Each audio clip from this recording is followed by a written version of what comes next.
Welcome to Trial by Wine. We take a closer look at crimes that highlight how fascinating humans can be. Schmitty, Swanny and Clarkey visit crimes and run them through their jury of three, debating both sides of the case to agree an appropriate, if totally fictitious, sentence. Please be advised, Trial by Wine may include explicit or disturbing content and will include drunken rambling. Listener discretion is advised. All right. How are we all? Very well, thank you. And your good self? I'm very well. It's been a big week, another week of show. Yeah. One more week to go. But we've sold out every single ticket, and I've had people asking for more. I'm like, sorry, can't accommodate you, which is so rare and so wonderful. Should have booked earlier. And I was on a few calls for work this week, and shouldn't have assumed we wouldn't sell out. And then a couple of people I work with have actually said, oh, yeah, I came and saw the show. It was really great. And I was like, oh, that was really lovely of them. That's nice. So, what's the connection there? Is it what's the connection with work? Oh, none. Except that I just went... Absolutely none. Except that I went around telling everyone to come to the show. Well, yeah, but that one thing saying it, there's another thing people actually doing it. That's nice. Yeah. I'm impressed by that because everyone goes, yeah, I'll definitely do it, but Yeah, and then... It's the kind of thing you kind of don't get around to doing or whatever, but that's wonderful. Yeah, that's really good. So, yeah, I'm good. What about you guys? What's news for us? Well, today is our 27th anniversary, so that's exciting. You must have been little babies, such babies when you met. Oh, that's so cute. We met walking home from kindergarten. Where did you meet? No, we met on the altar. We did not. We met in London. What, math style? Places. Yeah. E17. E17. Yeah. Walthamstow. No, what? Mm-hmm. Yeah. Oh, is it? Did I get that right? did, That is yeah. right. Yeah. We used to see That's a bit edgy, chaps. the E17 boys driving around in their Beamers back in the day. Goodness me. Do you remember that band? Do I what? Yeah. Yes. Because the guy who was the lead singer was like a short blonde chap, wasn't he? And I think that he ended up sort of, maybe whilst I was still over there, he was trying to come back in sort of like reality mode, where they're just crawling, grabbing onto anything for a little bit of notoriety in the hope that they may be able to resurrect something. Was that Brian, I think? I can't remember his name. Yes, that's it. Do you remember? Oh, I think you knew them. Were they your neighbours? Well, we lived in E17 together, right? So they used to come over to the House of Love. It's going to really bug me now. Is that what I was just about to Google what was their big song? The House of Love was their first one. House of Love. And they had Deep, Deep Down, A Rest Upon the Chest. And they had a Christmas song. I don't know if it went to number one or not. Oh my God, House of Love. I remember. But what year? 1990. God, that was released in 92. Oh, it was close. Darn it. Because I'm just trying to think. I must have been whilst I was at uni. Oh God, that's too funny. So... But were you guys actually there during that time? Yeah, I lived there and Stuart was on holiday and we met at a friend's house for dinner. In 95. Yes, so that's one thing that's special. We've just booked a holiday to go to Greece and Turkey. So we're going there. Oh, that's not very special. We're flying there on Stuart's birthday, actually. So that's 28th of May and then we'll go there for 4 weeks. So that's exciting. So there's a lot happening. I hope you've got good internet over I know. We should podcast from the Greek islands. On the back of our friend's yacht. Oh, yeah. Schmitty and I will love that. Schmitty and I will love that. Dialing in from Perth. Well, imagine the time difference. Yeah, it's okay. We're only drinking at 3 a.m. So that's right. Exactly. Yeah. That's been... Carl will be like, it's midnight. I can drink finally. Yeah. Yes. So, there's been a lot going on with us, but... there's a couple of points. How about you, Swanny? What have you been doing? Oh dear God, I can't back up after that at all. Nothing. Oh dear God, I wonder what I do with my time. I honestly can't remember. We've been doing a little bit of planning ourselves because obviously we've just come out of our hotel COVID, so all of us are now back at work and school and whatever else. So we're just sort of looking slightly further ahead and not dissimilar, looking at finally getting across to see my dad. So just, booking some hotels and stuff to get across to Sydney and the Gong because it'll end up being 2.5 years by the time I get to see Dad. Isn't that amazing, seeing as though we live in the same country? But it'll be the first time that we could make it work. So that's that was quite exciting. We started looking at it the day. And likewise, we're also looking at some European travel a little bit later in the year. So, yeah, nothing to sort of get too excited about just yet. But it's nice finally to have something on the horizon. Isn't when, it? you know, we've been literally, you know, in the probably 4 or 5 suburbs for the last 2+ years. So, yeah, I've got some hope at last. So that's good. Excellent. Yeah, yes. Nice. Good. I suppose we should probably introduce ourselves. Oh, yes, we should do that. Take it away. Absolutely. I'm Schmitty. I'm Swanny. And I'm Clarky. And together we are Trial by Wine. Now, you're going to say something, Clarky, before I suggested we introduce? Well, yeah, so I was looking today at our downloads, and we've got a lot of people in Australia who listen to us, which is awesome, and thank you all very much for listening to us. We appreciate it, and I hope it brings a laugh to your day.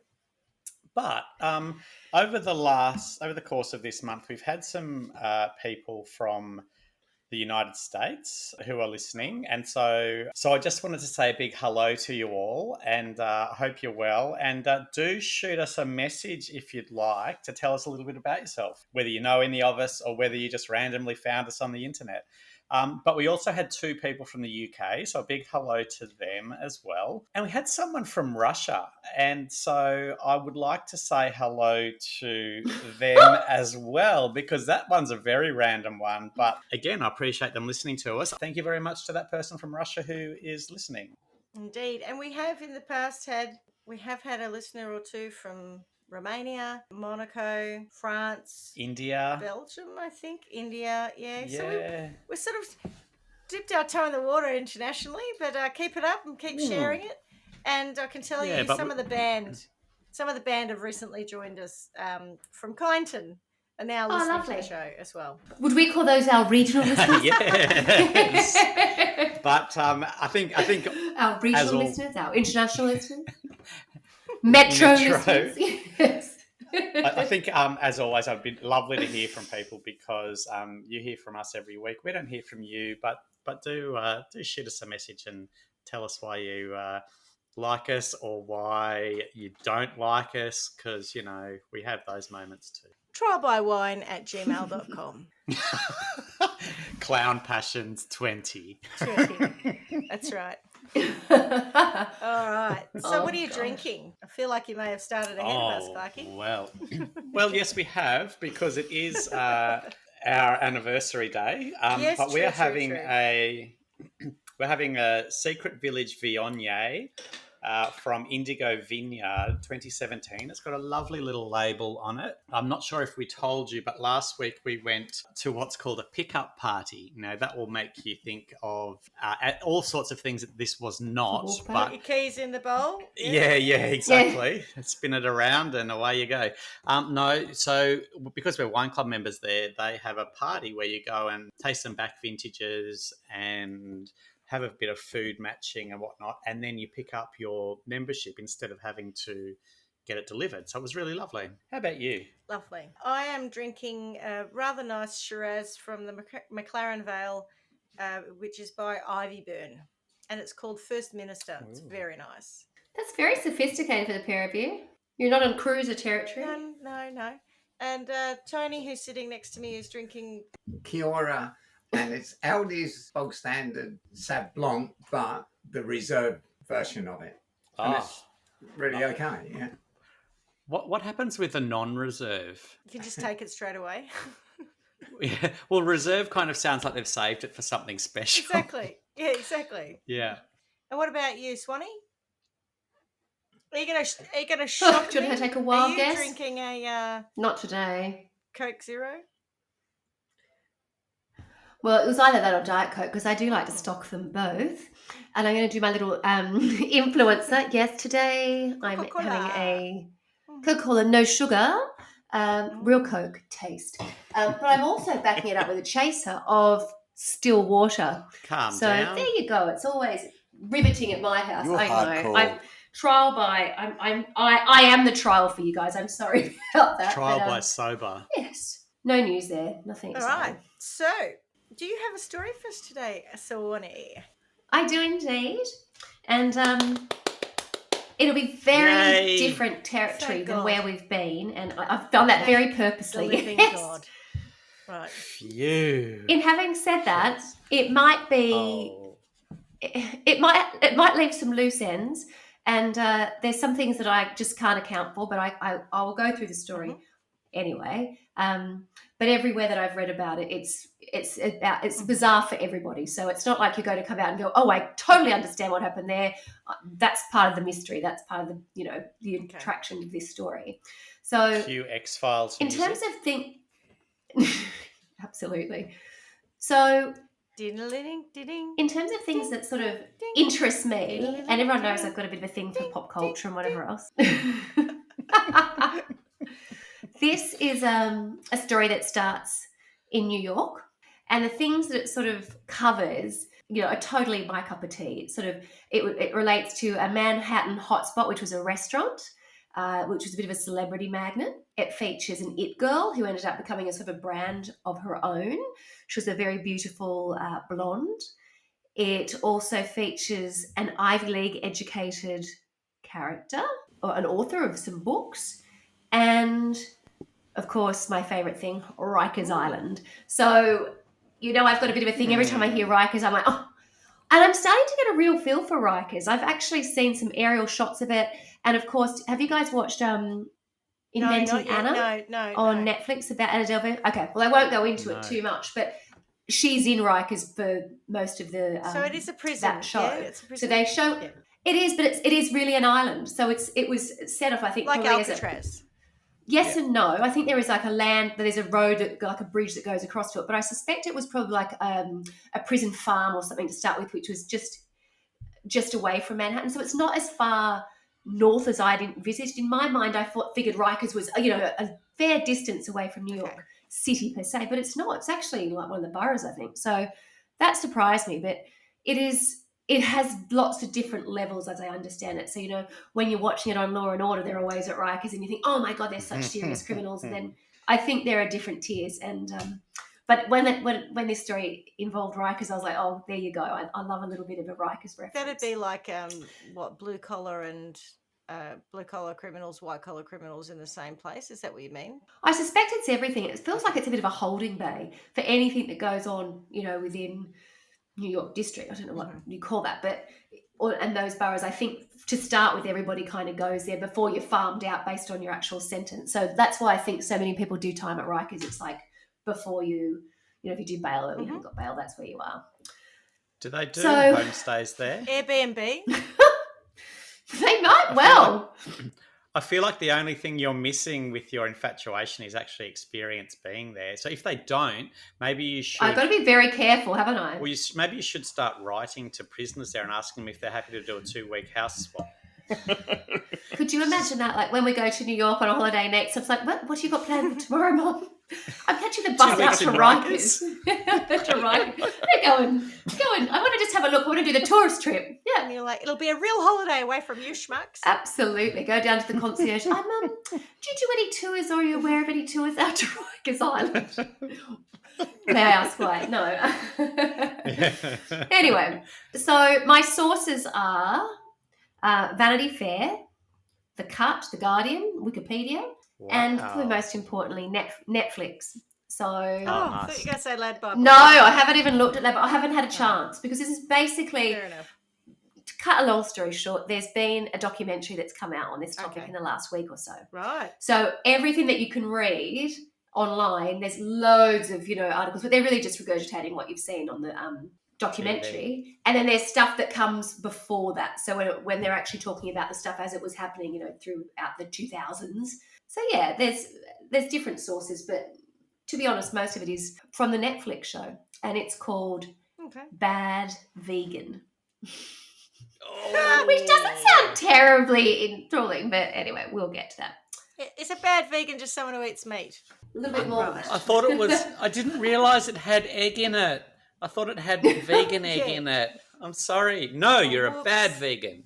Those shoes are leather. Get out of here. That's right. So I think the biggest struggle for me with this whole story is going to be my consistency with being able to say this woman's name, because frankly, I struggle with the name Gary. And repeating that John Wayne Gacy or John Wayne fun. Gary. I mean, God knows. I'm like, Benajewski 50 times. I know. So imagine what I'll be calling this lady in the next, couple of hours. So I'd like to introduce you to our lead character, and her name is, and I kind of have to say it with a New York accent because then I know how I'm saying it correctly. Sarma is her first name. Sarma, spelled Sarma. Her surname is Melngailis. So Sarma Melngailis is her name, and that's the way they pronounce it. But it actually has a few more letters in it. And Sarma was born in Latvia in 1972.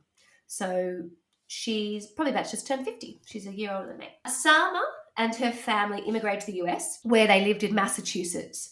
And she went to high school there. I can't find what year they immigrated, but she was at high school in Massachusetts, where her mum was a professional chef and her father was a physicist at MIT. And a lot of people know MIT as being probably one of the best universities in the world. So her dad was at MIT, which is the uni that's in Good Will Hunting, so they specialise in math. So it's fair to say that, her dad was a pretty switched on character, and her mum, by all accounts, was, earning good money as well as a chef. And Sarma herself was no dummy. So she graduated from the University of Pennsylvania. And this is something that I wasn't aware of. I thought, never really given a great deal of thought, but I thought Penn State was perhaps University of Pennsylvania. They're two totally different universities. And the University of Pennsylvania is actually the more exclusive one. And it's actually an Ivy League school. I didn't realise that. It's only one of 8 Ivy League. So for her to have got into this university and to have graduated is no mean feat. She's absolutely no dummy. She graduated with a BS and a BA, and she did an economics degree within the Wharton Business School. I feel like I got a few assignments back with BS. I double-checked that. I double-checked it. Don't you have aren't you a BS, Clark? Well, no, over here it's a BSc, so yeah. I did go and check that because I thought, is that what they call science? And it is. So she actually has a Bachelor of Science and a Bachelor of Arts. A degree in BS. But she went to, and you'll have heard of it before, is the Wharton Business School, which is part of the University of Penn. So she's a graduate of that as well. So she did her time at uni, and she was at a incredibly exclusive one, and came out and headed off to New York City. And when she got there, she initially worked for a company called Bear Stearns. She stayed there for a while. Then she moved to Boston and worked for Bain Capital. And then she moved back again to New York and worked for an investment fund. And it was while she was there that, I could imagine she was earning pretty good money. And there's lots of people of that time. So she's the same age as us, or the same age as me, roughly. So in the late 90s, she was probably a really upwardly mobile young lady, access to her money, and she was a really good sort. But she said, one day somebody said to her, what are you doing? What do you really like? And she said, why don't you do something? And she said, what do you mean? I didn't think any of you liked what we did. I just thought that we were all just doing it for the money. And some people said, well, no, I actually quite like it. What are you passionate about? And it was at that point that she realised that it was probably food. And she would have had some coin. She would have, having done these kind of jobs. So she thought, okay, I'm out. So she didn't need to go and work. So she enrolled at the French Culinary Institute in New York. And she studied there. Go back to that bit about who likes it. We've all had that job, right, where you go, God, I'm totally only doing this for the money. And I love that realization where other people have gone, no, I actually really enjoy this. My problem with that because that just makes you want to leave straight away. I've had that conversation with so many people, but the difference is the people who worked in finance when we were that age, they were earning great money. People who were working in advertising and marketing, there was a kind of a cap on what we could earn. And I would say, generally speaking, I probably enjoyed my more than some of my friends who worked in finance. But they have more to show for it because they were able to do stuff with that income early on. So I do think there's that sort of, I wouldn't have known that at the time and I wouldn't have cared and no one could have told me otherwise. Did they have as many japes in the office? I'm confident that the answer is no. Raspberries down their top. Put their raspberries down the top and ask the facilities manager why the air conditioning has to be so cold. When I started dating my husband, who at the time worked in finance, he could not believe the hilarity that was a daily occurrence at our office. Shapes. And he would say, and he still likes to tell people, oh, get Carla to tell you about when she worked here. Get Carla to tell you about when she worked there. And then he will quote, like you just did the raspberry story. But he will say something that I've forgotten about, but it stuck with him. The raspberry story is a classic. I had forgotten about that. We were all walking behind you, giving away. I can't remember his name. talk Let's say for about argument's it. sake, Gary. Hey, Gary. She had, raspberries, the jellies. Yeah. She put them under It's her her top nipples? so they looked like her nipples were basically, standing out on end. She walked up to, and she's got big nooks anyway. And she walks up to the facilities guy, it's a bit of a ledge, and she's like, hey, Gary, why is it so cold in here? And we were all killing ourselves laughing. I love it. Yeah, that is great. It's probably fair to say I earned the money I deserved. But, I think throughout my entire career, there was a lot of moments like that wherever I was. But yeah, so our friend Sarma makes a change, and off she goes to the French Culinary Institute. And it was probably there or around that time, shortly thereafter, that she met I don't know if he was up and coming. He was probably already sort of somewhat Gabriel known by Gatto? then, called Matthew. Well, he's no, who's the egg guy? Who's the guy who used to do the egg ad in Australia Peter with Russell the beard? Clark? Peter Russell Clark. That's when she met Peter Russell Clark. Where's the Or cheese? Ian Hewitson. Yeah, where's the cheese? G'day, Russell. G'day, Clark. Yeah. See you later. Sausage fingers. Anyway, so Yeah.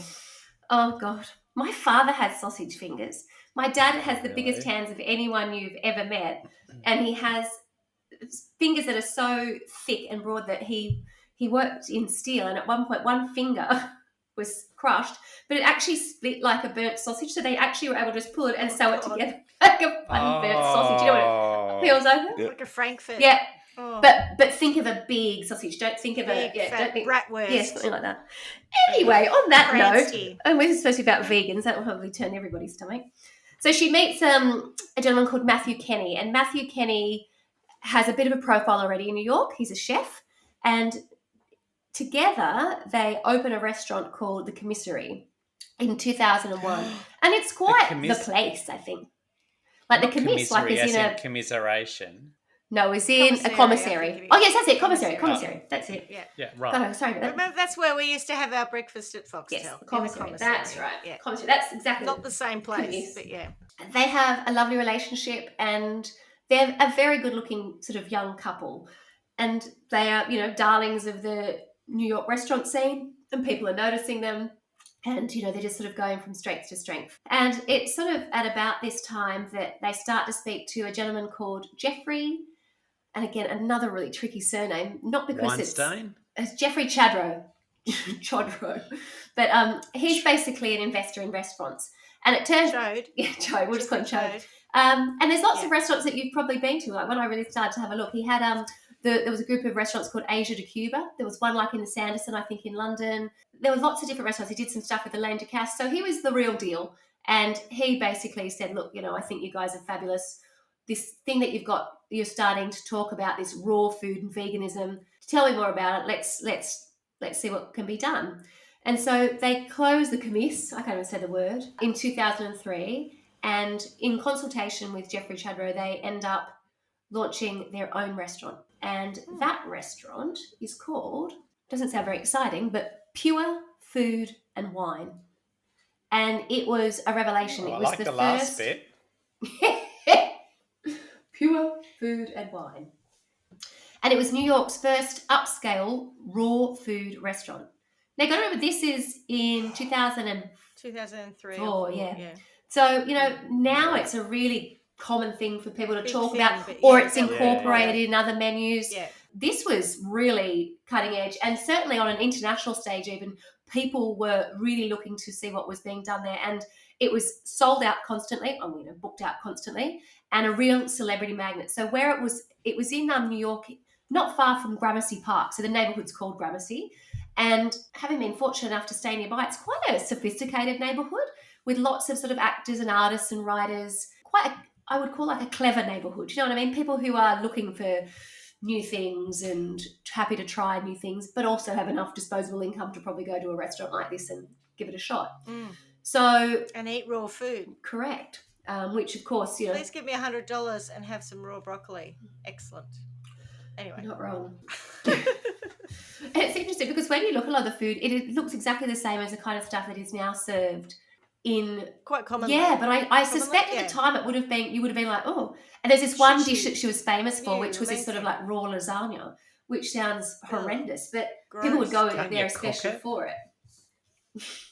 Well, this is what I don't know. That's what I would have thought raw meant back then. Like it. Back then it did. Now it means something slightly different. Now doesn't it mean that it hasn't been tampered with or it's totally organic? And like that's what I can't quite work out exactly what that stood for at that time. But I mean, there's no doubt that it would probably have been organic amongst a million other things. But it was just the idea of presenting a very, you know, upmarket, sophisticated dining experience. It wasn't just, you know, here's broccoli. It was, you know, you can see it's very intricate, sort of looks like Michelin star kind of food. So they've opened up Pure Food and Wine, and it is going gangbusters. And in terms of who is sort of going there, I've been able to find pictures of sort of like Owen Wilson and Woody Harrelson. Do the gals from Sex and the City go there? Do you know what? I don't know that they About did, the right time. But I did find a picture of, God, I'm going to get his name wrong. Sarah Jessica Parker? What was the guy who was with Smith? North? No. Who was the guy who was with Samantha? Oh, the young guy. Oh, I think his name's Jason Lewis, in real life. I found a photograph of him there with Matthew Kenny and Sarma and Woody Harrelson. They're the four in the photo, and I'm like looking at who they are. You know, and it looks really dated. Everyone's got, you know, like blonde tips in their hair, and like it's really of the time. But if I had to sort of try and encapsulate what I imagine it would be like, it'd be like watching probably one of the earlier episodes of Sex and the City. Now everybody kind of like, when they're dying to get into this hot new restaurant where it's all, you know, small fish that are uncooked or, you know, whatever. Yes. Whatever the weirdest fad was. So during the time, they, Sarma and Matthew, ended up collaborating on some books. So she actually launched a book in 2005, which was called Raw Food, Real World. And they Real World. Yeah, Raw Food, Real World. That's remarkable. And they very much use... Is that the crime we're discussing today? Yes, the title of that. Yes, the title of the book. 3 years. God. And they really used Sarma as the pin-up girl. And it was all about get your glow. You know, the reason she looks so beautiful and she is so lithe and so, you know, dynamic and such a good person is because she's vegan and she eats this fabulous food and she creates it. So she was really the brand. And she was the total embodiment of it. And when you look at photos of her in those early days, she was gorgeous. This little blonde thing. A bit like Pete Evans. Well, I wasn't here for the peak Pete Evans years, if I'm honest. I've only arrived for the Pete Evans years, you know, sort of the post-apocalyptic. Yes. Where he's gone a bit cray-cray. And I have to sort of look back and go, what happened? Why was he so popular? But I was aware of him when we lived overseas because I think at one point someone in my family was quite into him, although they don't seem to mention that anymore. Well, he was popular, and then he went down this whole paleo and don't eat anything, and then he become a fascist as well. Pete Evans, he's gone right off. He's gone right off. He just became in some people's view. Yeah. Yeah. Oh yeah. No, he's a weirdo. He's been talking about, you know, false things around COVID now. So when he was talking about paleo, that was all the rage over here, and that was all going down really well. And then he's just been on a slippery slope ever since. Anyway, back to the story. Sarma having released a book in 2005, so that was Raw Food, Real World. And she also did another one in 2009, which was called Living Raw Food. And the restaurant was an absolute hotspot. It was listed in the top 100 restaurants in New York, and 5 years in a row it was in Forbes magazine's list of all-star New York eateries. On the success of Pure Food and Wine, the restaurant, they also opened a juice and takeaway bar, which basically sold the same food, which was a couple of streets away. And it was called One Lucky Duck, One Lucky Duck juice and takeaway. And they also went as far as doing a oneluckyduck.com, where they had like an online presence where they sold some prepackaged pure food, wine, ingredients, supplements, and no doubt Sarma's books. So I don't like duck was, juice as a rule. Me neither. That escalated quickly. Gross. I'm impressed that a juice bar sells wine, though. That's So- great.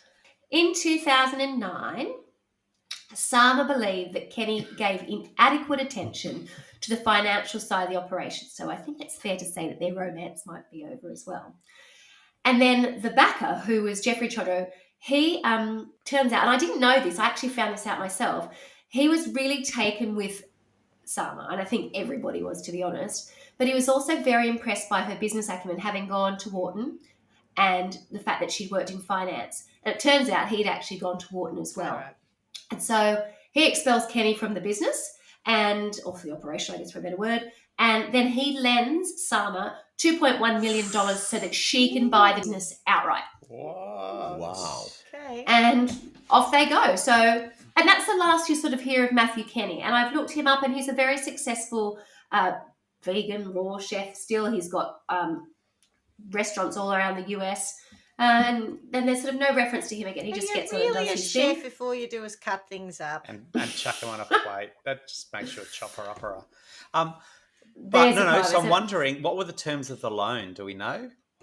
No, we don't. All I was just said that she could have it, that she would pay it back. Beyond that, I don't know. And I do know that at times she was able to give money back against that.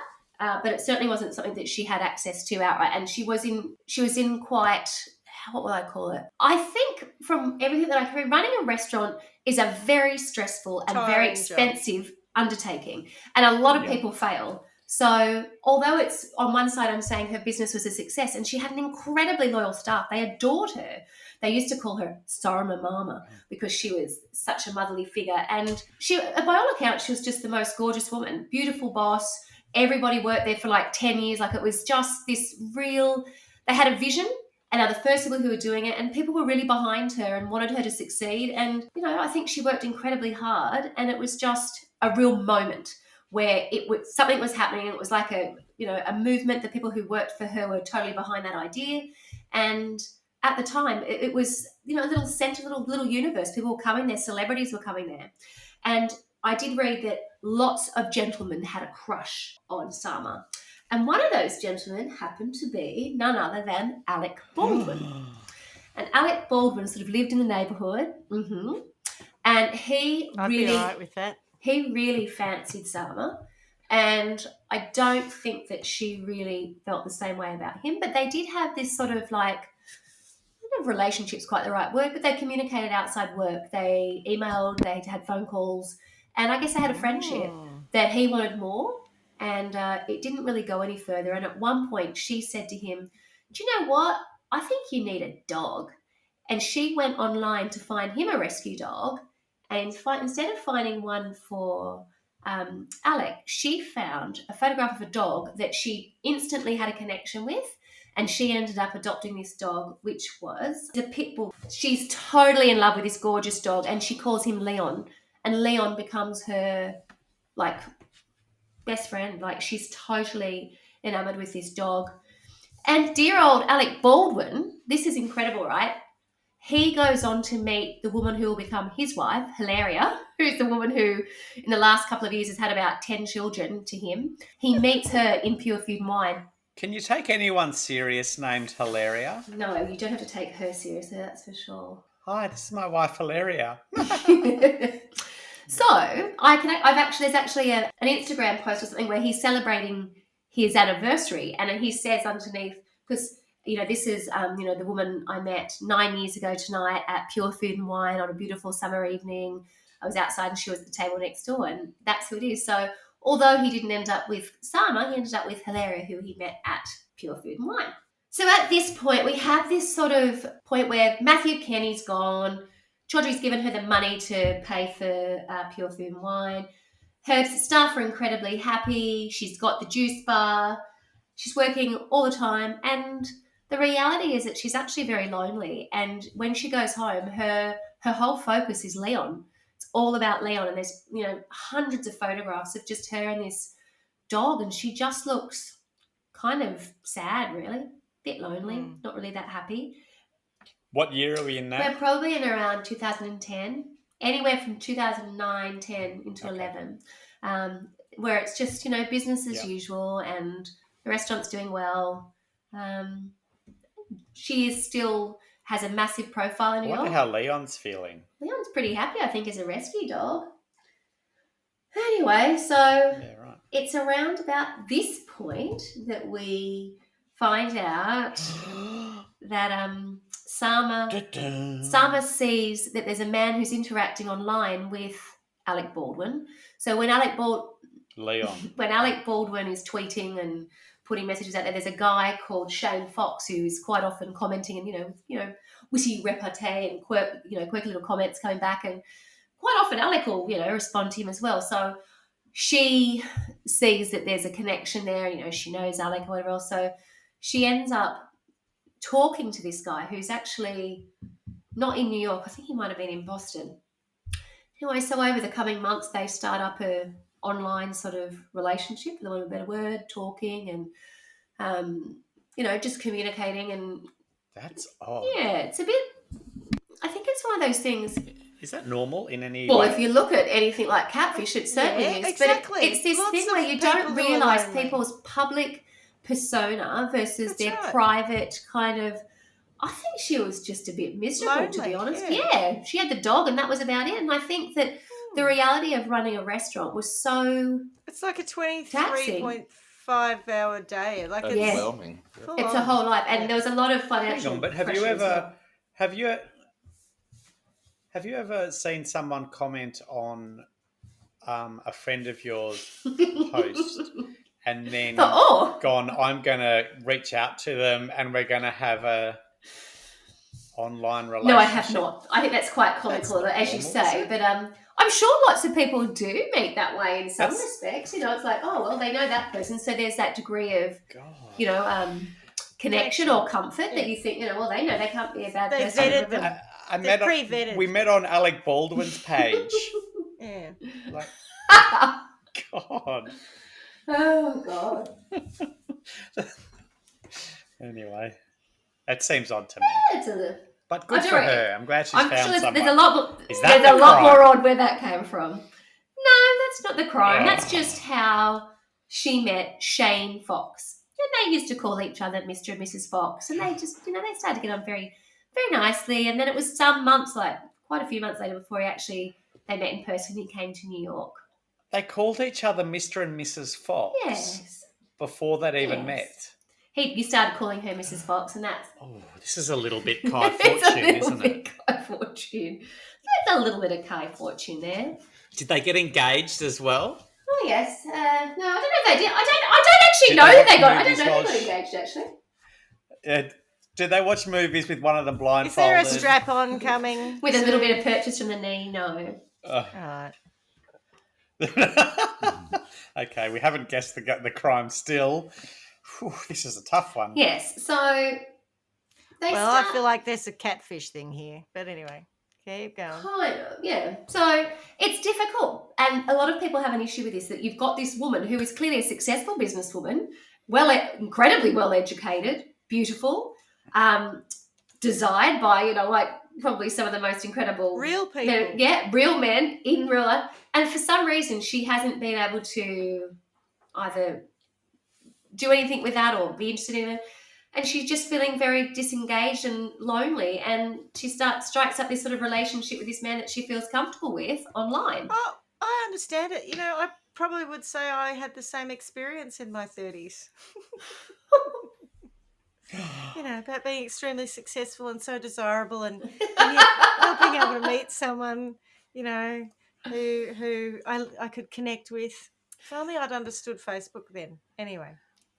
It's quite easy. I could have been stalking Alec Baldwin's You could have been doing... Yeah, exactly. So they're talking. Obviously, he knows who she is. She's got obviously a profile online. You can go back and find she was in, New York Post, but because, she was a celebrity. It's sort of a celebrity, yeah. Anyway, Does he have one though? Does he have what? Sorry. Mr. Fox, does he have a A profile? He's got anywhere photos other that he than sent her and whatever random else. comments. And when they first meet, when he comes to New York, No. she says, "Oh, he didn't quite look like he did in his photograph." photos? Photos don't match. Chuck him. Red flag. Be gone.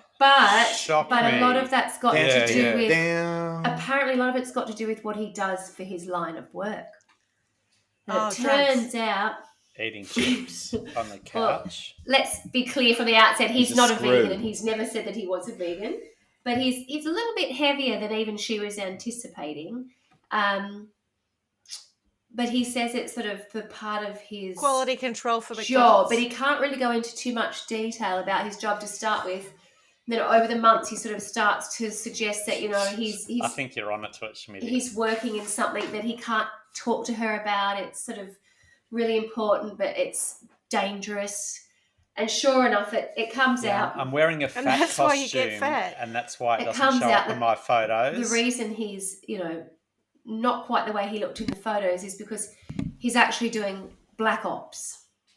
Now, I had to Google black ops, so I got the right definition. I was God's close. sake. Here we go. A black operation Is he or a black doctor? ops. No, No. Black Ops. And I don't think colour Is should matter a- in that context. So No, It's a black ops. it's Let's in just the call it dark. operation. Correct. It's dark. It's a covert or Sydney clandestine It's covert. operation Yeah. Yeah. by a government agency, a military unit, or a paramilitary organisation. I've seen Alias. I know exactly how And this what all is works. key is that it is secret and it is not attributable to the organisation carrying it out. So he starts this narrative with Why her. are you fat then? Well, it's not so much that. It's just Exactly, that, none of he's that makes travelling sense. for work all the time. Yeah, but And Black he Ops need- operators, I think, No. have to be fit. If you've got to run down another spy and have a punch Yeah. up. You're really, You gotta you're be getting fit. you're Jumping getting a over bit ahead of roofs yourself. and He has a Sorry. reason Whatever. for it. Don't worry. Oh, right, okay. And she doesn't want to get too. He's the fat kid who does the computer He's not work. fat. Yeah, in he's the just back of the truck. a little heavier. It's not than how she you told it, anticipated. Carla. I didn't say that. He's just, Yeah, at this well, stage, he's that's- just a little heavier. It's not what fat, I've he's heard. just morbidly obese. No, Are we taking too much license a on little your bit. story? Yes. Don't get me wrong. I think he might put on a bit of weight later, but at this point, he's just Orca fat. a bit bigger than what she thought he would be. Jesus. And she sort of thinks, oh well, it is what it is. He's a lovely guy, and we've got a great connection. So I can sort of turn a blind eye to that, which is very admirable, I think. He keeps alluding to this sort of thing where what he does for work means that if she's involved with him, that she will need a level of protection as well. So he starts laying down the foundations of this sort of black ops. And she said when he came to New York that first time, she saw on his screen, I don't know, is his screensaver? I'm not sure. Where it's just when your computer's doing nothing. She said that it had an emblem that looked like the CIA or something. So she couldn't tell what it was, but it was clearly a government agency kind of thing. So he never was able to tell her who he worked for, but the understanding at that time was that it was important and it was very dangerous, and it had him sort of traveling all around the world. And That rings alarm bells for me, because all the shows I've seen where someone actually does work in Black Ops. Black Ops, they don't say, I can't tell you what I do. They have a different job that they do. So I'm already calling him out as bullshit. So I don't think it took a terribly long amount of time for this sort of to be taken as fact by Sarma. And what's happening is he's coming into New York and then he's leaving again. So he's never in New York all the time initially, because he's off doing black ops. Do you know what I mean? So he's got to travel, and he goes quiet for a period of time, then he'll come back. So she thinks, well, that's obviously what's happening. And When then I first met Tony, I thought he was a spy because he travelled a lot for business and had an Aston Martin. So I thought, Well, there must you be a go. spy. Yeah. I've always maintained that my friend Brad's a That makes spy. perfect sense. Brad's passport was suggested as a spy all those years ago because he just used to go to the most bizarre countries to do the most. Oh, I'm off to the Czech Republic to work on an airline. What? Oh, I'm off to Finland to work on a shoe brand, like things that you wouldn't necessarily associate with those countries. But anyway, Spy. that's just with a spy. Definitely. Yes. When Shane Fox met Sarma. I mean, even that's dodgy. Shane Fox. That's not his real Correct. name. Correct. That's what it's real name. And what I love about that. I got You something right. kind of jumped ahead a couple of months, but it comes out that that's not his real name, because at one point I think it sends Sarma an email from an email address of Anthony. Oh God, I can't believe his name is Anthony Strange. Albanese. Anthony Stranges is his name. Albanese. Anthony Elbow. Stranges. Anthony Stranges.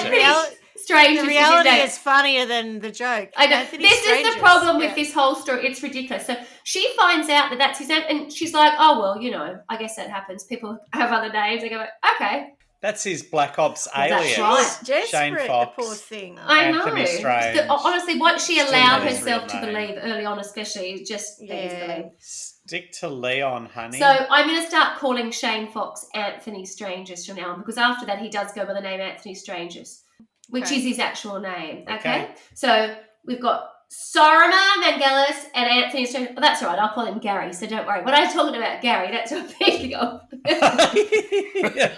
That's who you mean. So I've got here, over time, Stranges, who first met Melngailis under the Twitter pseudonym Shane Fox, convinced her that he was a special ops officer, constantly under surveillance, that she should provide him access to her digital accounts for her own safety. And so what he does is this. How? This What's is the connection? freaky. He introduces her online to a gentleman called Will, and Will is his IT/security person. And Will is going to oversee the security for Sarma, because she is the partner of Anthony Stranges. So she starts liaising directly with Will, and sometimes with Anthony as well. He is incredibly knowledgeable, and he knows more about what's going on with He's Anthony. the guy. It's like He's the Black Ops guy in the van. he's the guy who, if you were in a Bond movie, Yeah. he's the one who he knows a little bit, like he's helping, him out in the field. So he would send messages to Sarma saying, or she'd be like, well, where is he? I haven't been able to contact him. And he'd be like, he's doing something really important. If he's not in touch down a with mountain. you. But then he would start to say stuff like, it went, Did they meet in person? Yeah. Did Sarma oh and no, Will meet I in don't think person, they or did. just No, online? that was all online. But he was, And so is it like, what was that other one that you did where there were the people, yes, the stone in the front yard with the name written pebble. on Yeah, it? social Is media it- murders. aggressive, Yeah. that aggressive It's- pebble. Yeah, Janelle really was Janelle, too yeah, pretty. too Yeah, hot, the- too pretty. I'm just too Janelle pretty. was Yeah, pretty, too it's not pretty. dissimilar Yeah. to that.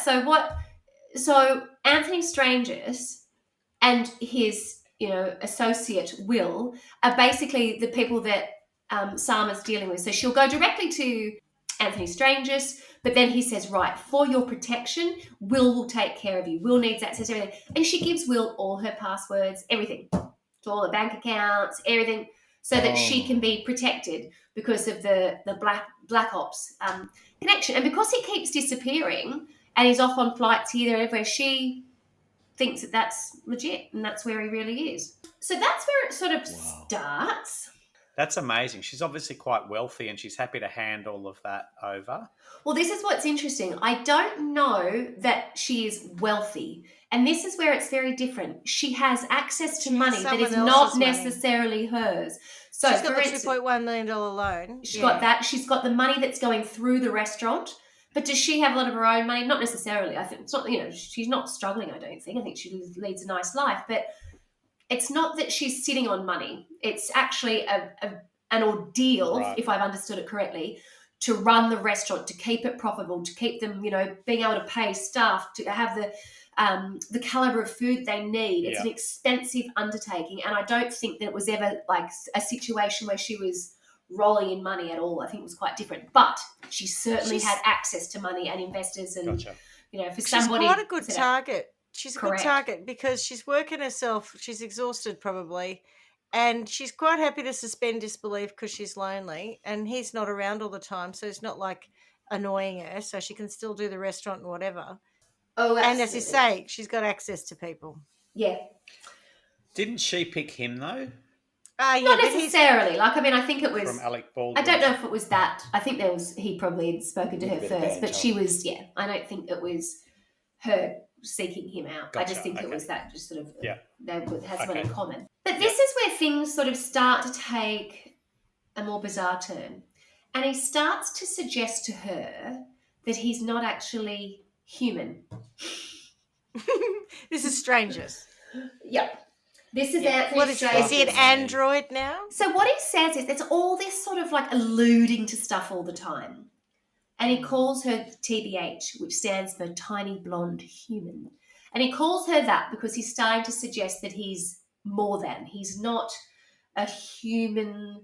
He has got to some other sort of state, and this is very, very confusing, and it's very hard to sort of, for me to give you a definitive answer.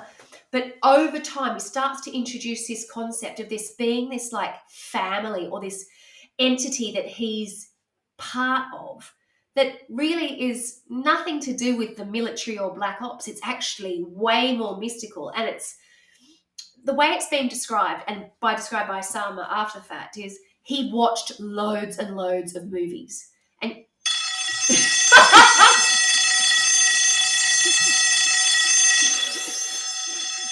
as opposed to the red flag flying, the big red flag going off. Like, what the fuck, mate? Oh, more than human. Oh, it's part of an entity. That's why he's orca fat. Because he's part of this bigger thing. That comes into it. That is another. There's a reason for that. I'll get onto that. All right. So he starts introducing this as this sort of concept of sort of saying, "I'm with you and Leon, the dog. The three of us. There's been thousands of years that we've been heading towards being together, and this is going to be a series, a time where we're going to have tests." And people are going to be looking at us and assessing whether or not we're ready to go to the next level. Have tests? Tests. Like we're going to be tested. What next level? Of non-human? Correct.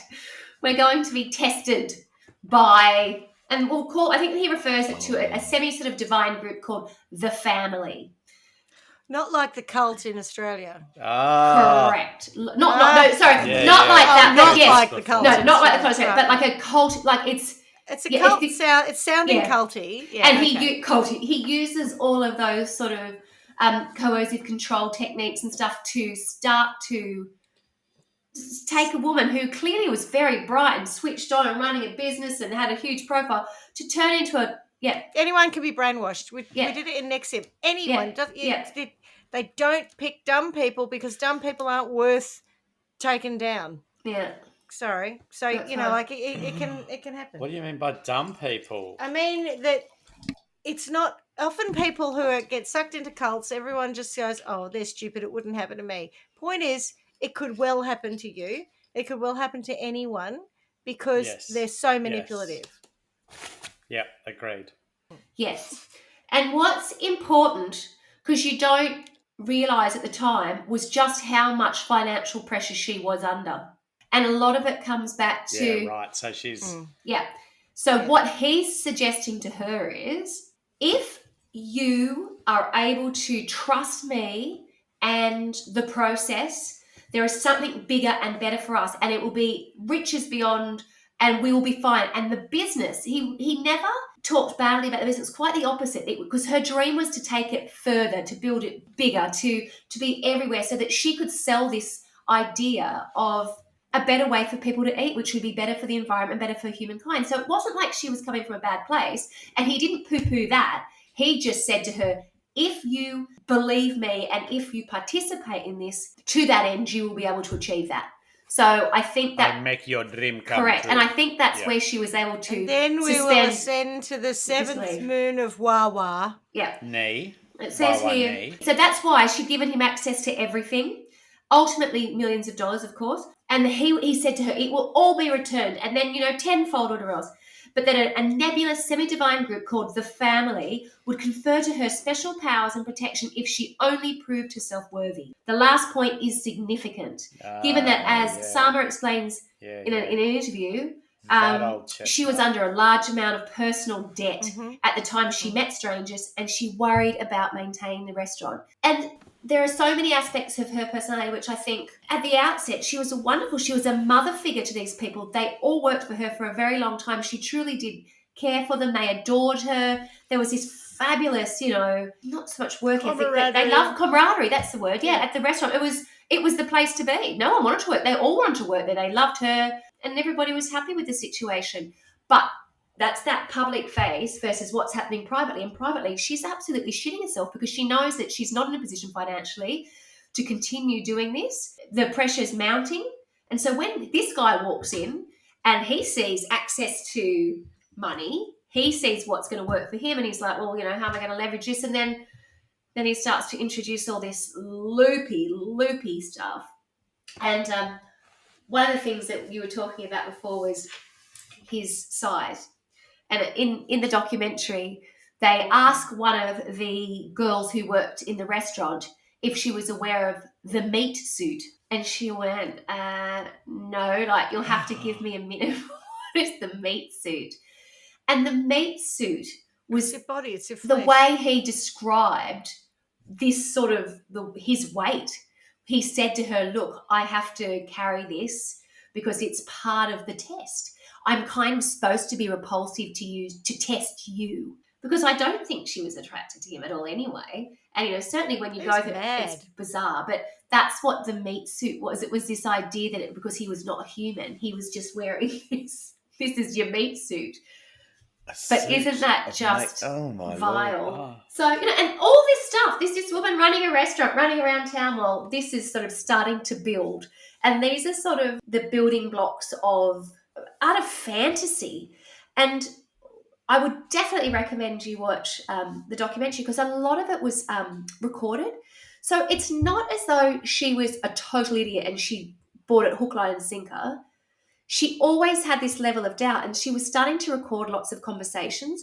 He was so rude and mean and aggressive towards her. It was awful. And he would do that thing where he'd say, right, have I ever done wrong by before? And he wasn't. He would get, quite often, if he'd take money from her, he'd give her money back. Like, it wasn't always a one-way street. So there was sort of precedent where it was moving around, but she never really knew what was going on. And it started to really upset people because he started to go into the restaurant more frequently.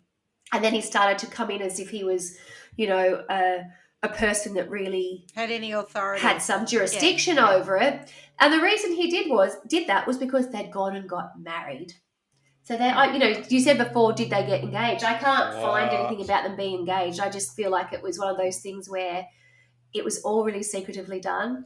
They went to Vegas. She didn't for the really weekend. tell anybody. It was just a case of, this is what we need to do at the time, because he probably needed it for some assignment that he needed to do. So she was starting to believe more and more of that kind of stuff. Black Ops assignment. Yeah, we better get married for my Black Ops. Woo. Yes. Okay. Will said I need to make sure I've got a wife for my next assignment.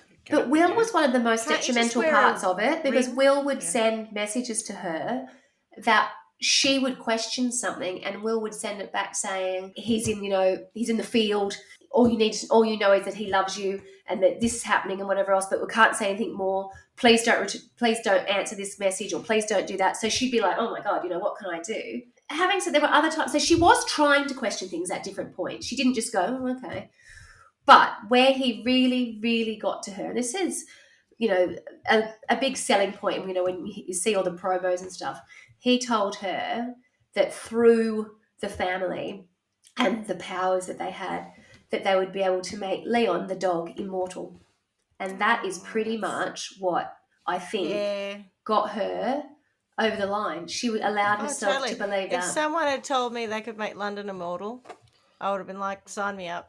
Oh, but you'd be like, oh, get me hug that you in your meat suit. I'm good. I can understand why you would want your dog to be immortal. I can't understand why you maybe not immortal, just live longer. Think that your dog could be made to be immortal. Oh, I don't think that can happen.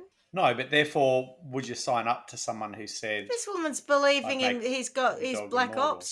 She's believing in this family thing. She's believing That's all this nonsense. That's actually a thing, though. Immortal dogs is not a thing. She went for it, didn't she, Carla? She did. Hook, I think he line totally knew what her... It says here, he convinced me I'd be empowered in ways I couldn't imagine, Melngailis explained.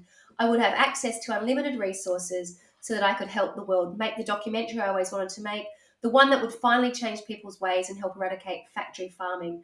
I'd be helping change things that I'd been dreaming about quietly. I could help whoever I want and stay forever young.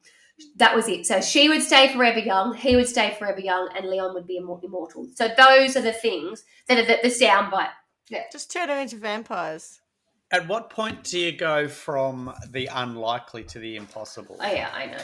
Like, it's bizarre, isn't it? Yeah. See, red meat's good for you. I'm going to have to do it again. Too close, though. It just feels appropriate. Oh, was it too loud? It's quite last loud, time? yeah. I'll hold it back here a bit.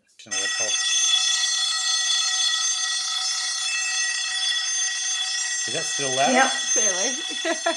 Shut up! It's like an alarm clock in the morning. I don't know how to turn it Ears are off. bleeding. It just, like the whole thing, you'll be more successful, blah, blah, blah, I can get, but your dog's going to be immortal. You're going to be young forever. Oh, that's a point, a moment in time where you go, I'm going to just believe everything he tells me, regardless of what it is, or hang on a minute, mate. It's a stretch, isn't it? It is a stretch. So when... Massive. Well, no, I think the first bit's a stretch. When you're into impossible territory, I was being sarcastic. that's just a blatant lie. Yeah. Oh, right. Sorry. Yes, gotcha then. It's a very big stretch. It's like a 20-metre stretch limo Correct. with 4 wheels. Well, and this is where I think people struggle. It just becomes ridiculous. I mean, at what point... And it's very interesting because she's been interviewed about all this, so you can watch it, and she just seems very, I don't know, a bit lost, sort of, she talks about it, and people say it's like someone who's been involved in a cult, where she was totally It's brainwashed, 100% and she's just exactly the same. just brainwashed. just It's engaged. very like it. Yeah. Like, however many people in Jonestown quite happily, not all of them, but a lot of them quite happily drank the Flavour Aid. It wasn't Kool-Aid. And died and committed suicide, hundreds of them, because they believed what Jim Jones was telling them. Yep. What was the one you told us the other day where they got crucified? They all locked up On the house. Switzerland, was it? Yeah, I mean they were very excited. I mean that was yeah, you're right. I mean that was just as ridiculous that they believed something that was impossible. Like, oh, we'll kill her. She told us to kill her, but don't worry, she'll be resurrected. It's the same thing. It's amazing what people will believe in certain circumstances, and especially if they've, like in her situation, he's tapped into her vulnerabilities and he's chipped and chipped and chipped, and as you say, using coercive control. Like Yeah. it's serious abuse. And yes, you should think to yourself, well, didn't you think that was crazy? But by the time that happens, no, I'm too far down the rabbit hole to see it as crazy anymore. Because what they often say is the reality is worse than that, because they think, gosh, if this is really all bullshit, What have I got? and I have to face reality on the other side and deal with what I've now done, I don't know if I can handle it. I'll just put my head down and keep going. So what was Shane Fox, a la Anthony Strange's doing? What was, as she starts to descend into madness, I guess, in some ways, certainly her reactions to things and the things that she's allowing to have happen, what's he doing? Well, he's on the up and up. On the, the flip side, he's going to the restaurant more often. He's asserting himself there, pissing everybody off. They know he's a con man. They can feel it. They can see it. They can see it. Yeah. And she's going to the restaurant less and less. And then what he's doing is he's basically asking her for money and getting her to wire money. And it's always under the guise of, I've got to have this sent to me now. It's got to be done immediately. I'm in grave danger. Tehran. I mean, honestly. Bail me out. And they introduced another gentleman at this point who is a Russian who worked at a bar nearby, and he'd befriended him, and his name was Nazim, and he kind of used Nazim as this sort of like, I don't know, in some ways he's a bit of a buddy. He got some money out of him and said they were going to set up businesses. So Nazim was also going to the restaurant, and people were literally like, your alarm bell can go off now. All of a sudden you've got some, Russian bloke coming into the restaurant as well, next to Mr. Shady. So I think that the two of them must have looked like really... Unless he was in real, Black Ops. real Slim Shady, please stand up. Please stand up. Please stand up. It was super shady. So they were sort of reaching out to Sarma, but at this point, still in a really polite way, what's happening, trying to get a handle on Sarma, tell what us she about was your doing. crazy boyfriend and Now husband. husband. They didn't know that they were married. Yep. What's going on there? When are you then going to break up? And what this guy Nazim is able to sort of realise is that he thinks Sarma's a really good person and that she is being manipulated totally by Anthony. And he knows that because he's kind of being used, I guess, himself, and he's being a bit of a driver. You know how in New York everyone's got a driver? So Anthony Driver, it turned out, he would turn up, but more often than not, it would actually be a car from a casino. So what was happening is if you're a high roller, they'll get you, driven around from A to B or get you out to casino. So what looked like, Anthony had some real dosh and was doing stuff, it was actually the casino that was paying or covering the costs of the cars because he was going out and spending such vast sums of money out there. So he was just basically gambling all her money away and other people's. Right? Totally. But he was a very successful gambler from what I can understand. He was putting a hell of a lot of money through and winning a lot and obviously losing a lot too. But he was a big-time gambler. So when he was off on a black op, chances are that sometimes he was either in Vegas or even somewhere. I was surprised he was in Massachusetts. I didn't even know they had casinos there, but I was surprised. Vegas. Yeah. So around about the same time, and this is a good question, where was her family? So what we find out is that he's in touch with them. And I didn't realise this to start with, but he has control of all her emails addresses because remember Will? Yeah, because Will has access to every part of it. Technical security So he can, guy, Mm-hmm. Correct. He could send emails as Sarma. He could send emails as other people representing something. Like it was just, I don't know what she was doing. She was just at home asleep with the dog. I don't know. But he was running all this behind the scenes. He contacted her father and asked to meet. And I think the father said, not without Sarma, I'm not comfortable. He contacted her sister and the same thing. And he kept alluding to the fact that she had mental health issues and that he was concerned about her and that things were not great. So it was, again, painting this picture of somebody who was not right in the head kind of thing. So he was saying that he was looking out for her and, it was concern, where in actual fact he was totally the cause of it. This is, again, a standard abuser's behaviour of isolating a person from their family. You had the coercive control, you have the telling the family that it's gaslighting. This person's the problem. We all need to care about her because she's the crazy one. And it'll be clearly crazy when she turns around and tells everyone that I told her that she could make her dog immortal. Of course I would never have said that. That couldn't possibly have happened. He's piece of work. Oh, God, yeah. It was amazing. And then at one point, he sends her to Rome. This is where Rome. There's so many things that you don't quite understand. I know, but he sends her to Rome for 10 days. Punishment? And when he gets there, she has a test. And the test is that she has to find, I can't remember what it was, it was like $200,000. She had to find an investor. And the thing was, it did appear that when she was in New York, she seemed to have access to a lot of people who would give her money. And I can kind of understand why. There's probably a lot of people who've got a lot of money and she had a massive profile, and if she asked for it, they were like, yeah, your business is successful. But I don't know who the hell she asked the money for in Rome, but it was all that thing of it's down to the wire. The family are watching you. If you can't handle this test, then you're not going to get to the next level kind of thing. The old next level trick. Yes. It's the suffering now to get the happily ever after. And he always says to her, you bought into this. This was not my, I told you what was going to happen. You bought into the happily ever after. This is the deal. You deliver this or we don't have it. So you decide.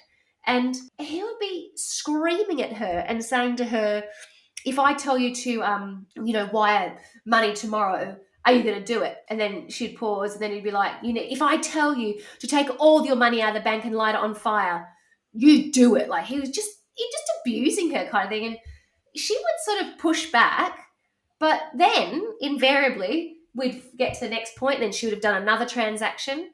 And it just sort of escalates. She kept going on, not again. And I've already sent you this much money. And he was like, you're really not trusting the process. You have to totally buy into me. Correct. Oh God, it was just so awful. And at the same time, like it was all these like grueling sort of emotional tests that he would, put her through. And then I think there was some sexual stuff as well, but I don't really want to go into that too much, but there's not much. So that's where things have sort of got to. And it's starting to unravel at an increasing rate. And at one point in 2014, she disappears. It's probably when she's gone to Rome. I don't know. She just sort of keeps coming and going. At one point, they travel through Europe and they don't stay in one place. They just keep moving. So she's not at the restaurant. The restaurant's kind of running itself. And, they spoke to the staff and they're trying to get in touch with her, but she just becomes less and less and less available. And the stuff that she's sending back as responses, even if they were her, who knows? And it's always like, don't worry about that. Or, yeah, that's also okay. known as more and more And then in isolated. 2014, correct, yeah.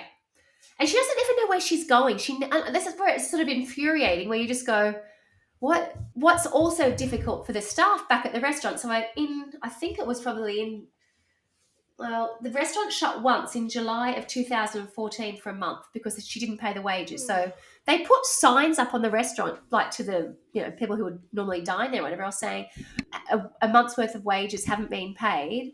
So, what are we going to do?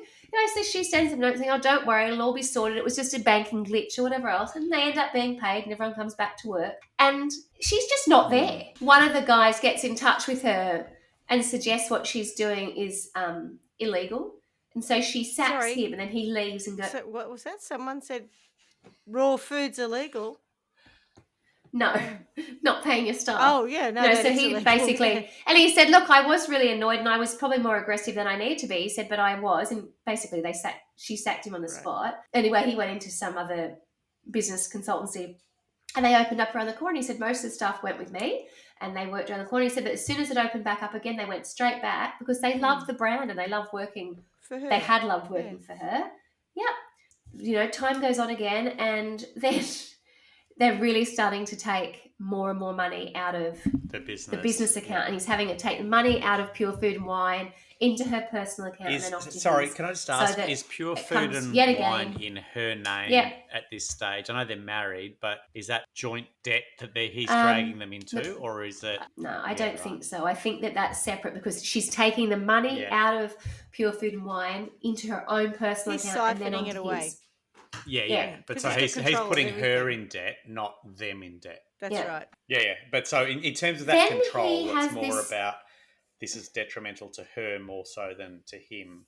Mm-hmm. After the sort of silliness of the meat suit and the silliness of Leon living forever and all that kind of stuff where just beggars belief, he then asks her to arrange a meeting with her investor, who is Jeffrey Chadro, and he wants to meet him as this other man. So he's got another persona who's another restaurateur, and he's going to speak to him about getting investment for another restaurant. And then there's this whole series of meetings that don't happen. So the legitimate guy, Jeffrey's waiting to meet this guy because Sarma has introduced him, and he still thinks Sarma is, the bee's knees because he's not so aware of, he's not aware of what's going on with Anthony Strangers. But it's that thing of going, even this guy, I wouldn't say quite fell for it, but I think the guy cancelled 3 meetings. And at one point he said, they were supposed to me. He goes, I missed my flight. And he said, well, you didn't miss your flight half an hour ago. You would have missed your flight from Boston at 4 o'clock this afternoon if we're having a meeting at, 7:30 tonight. And it's that thing where people go, oh, well, but, Sarma introduced us or whatever else. And then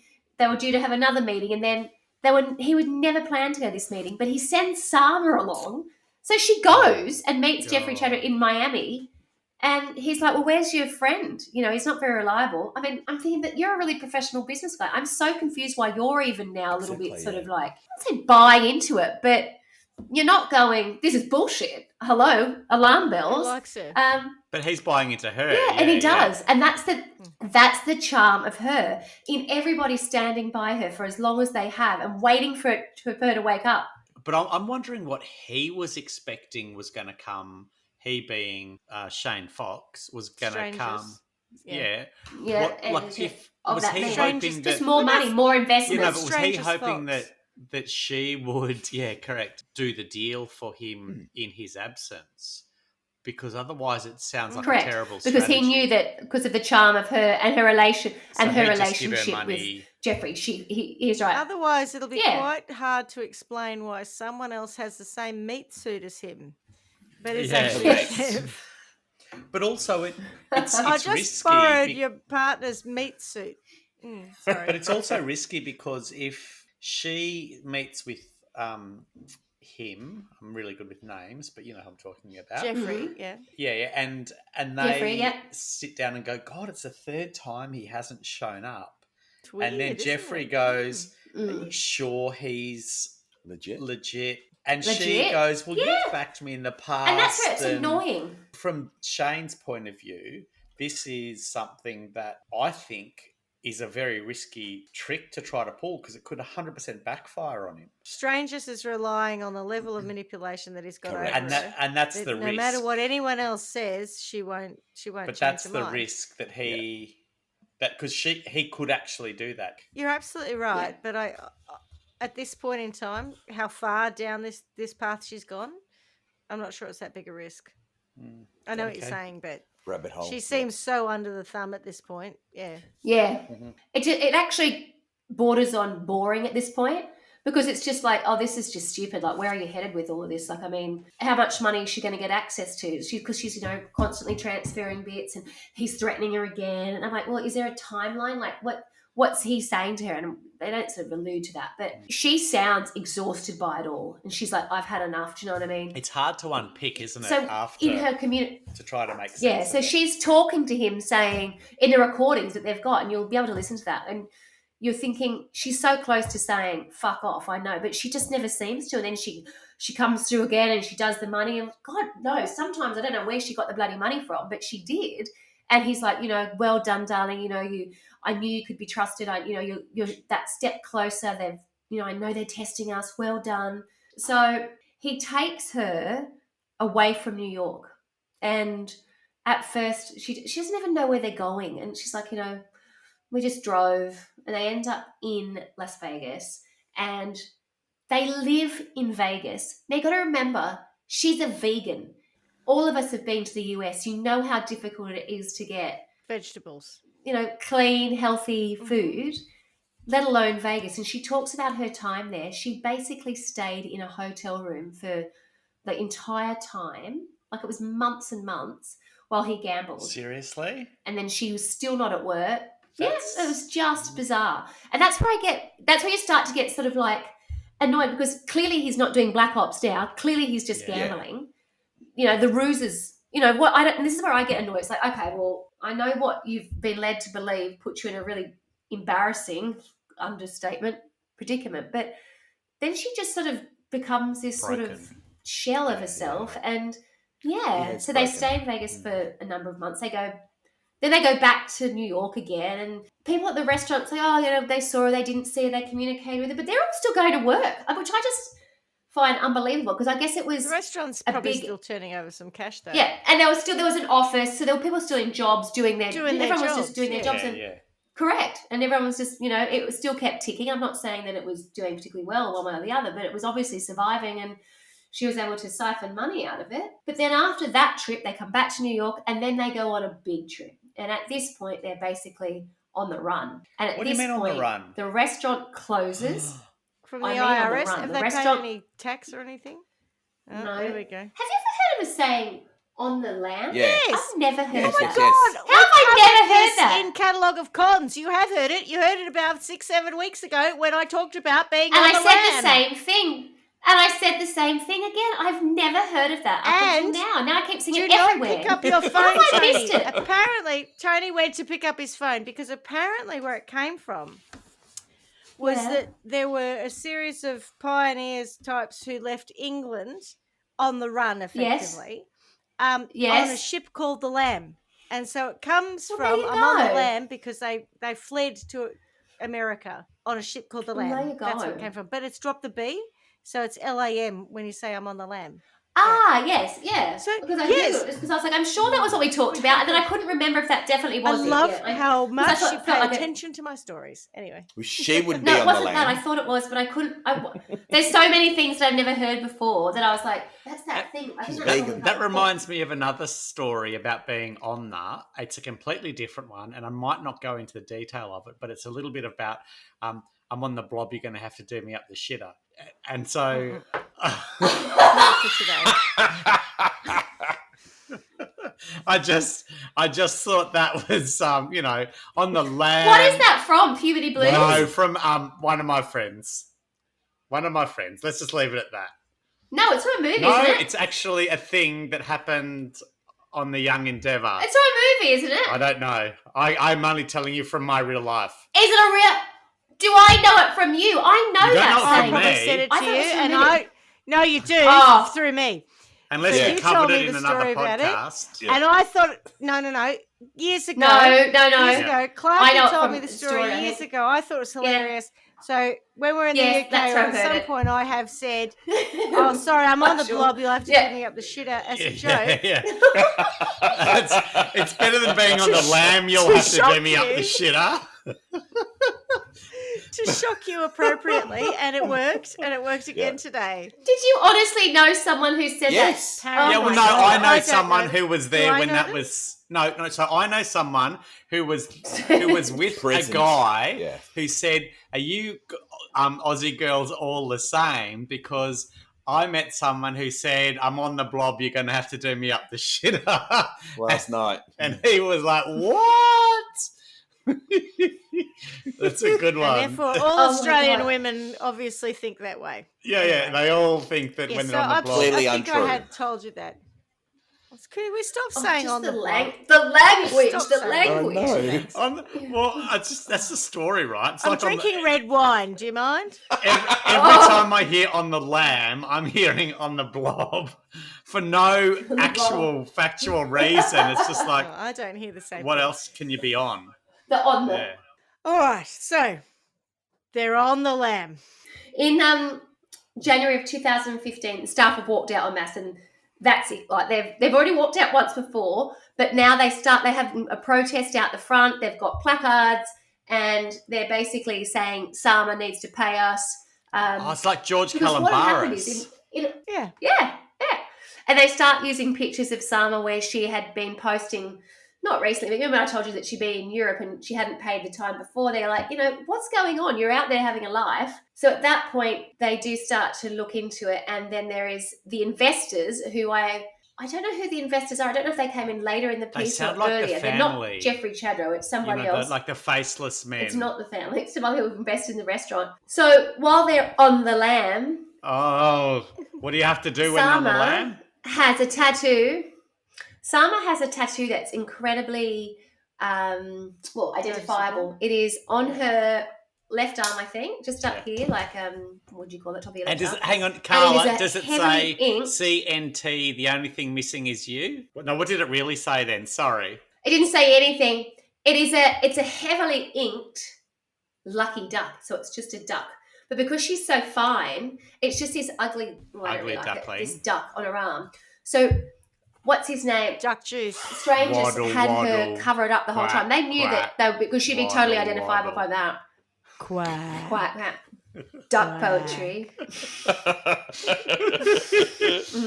Sorry. The duck So poetry. they're identified by Yeah. that ugly Yeah, tat. so she does have this tat, and that's remember the juice bar was called Lucky Duck, one Yeah. Lucky Duck. So that's the one I Lucky know. Duck. Duck juice. Brand, I the don't brand, like Yeah, that. I the couldn't brand eat a for whole that. one. So he has to cover that up, and they just go from one shitty little place to the next.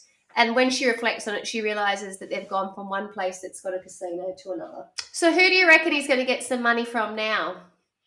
He gets in touch with Sarma's Her mother. dad? Oh, right. Okay. mother. No, the Sarma's in mother. trouble. And we don't get to meet the mum. It's like a But he fucking does, and he lesson does in that thing. 101. We need money to help Sarma. Asshole. She's not in a good way. I need to do this to help her. And again, the mum is a really, apparently, somewhat cluey person. But she starts handing the dosh over, so mum's helping to pay for that. No, and Sarma wouldn't Adventure. even know this, would she? But the 'Cause funniest thing she's is- crazy or something. So No, she doesn't. Family, sometimes we all invest. no. a little bit What I more guess than we should I with know. Sorry, family, what I'm trying to boys? say is that so he's been.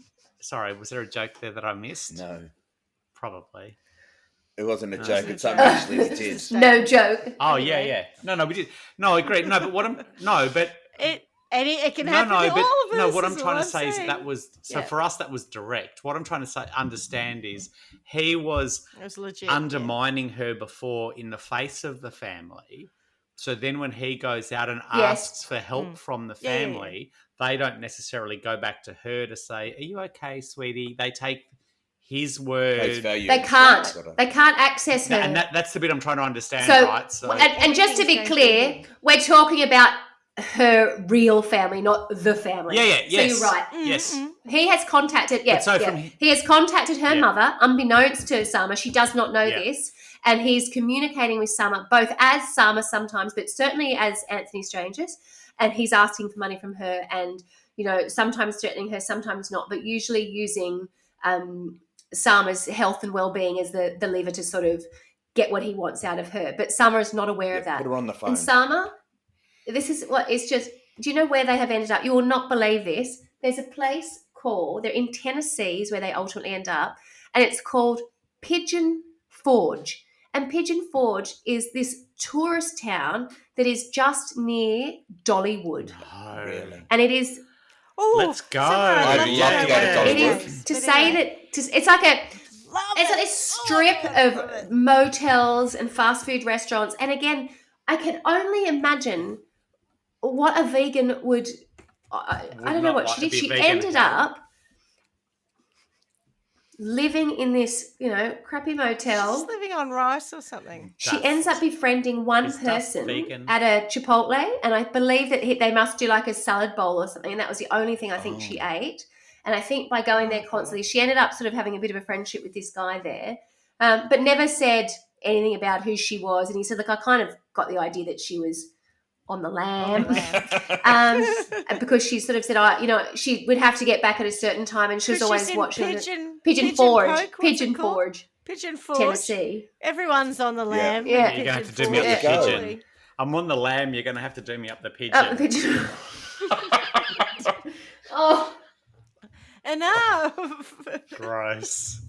That is vile. That is Anyway, vile. so they are there they're on the run for 10 months. What? And I'm not saying they're in Tennessee for the entire 10 months, but it's a long time. So how long has she been away now? Well, she's Like hardly a ever year, been year and more a than. half? I would say it's the best part of probably 2 years that she's hardly there.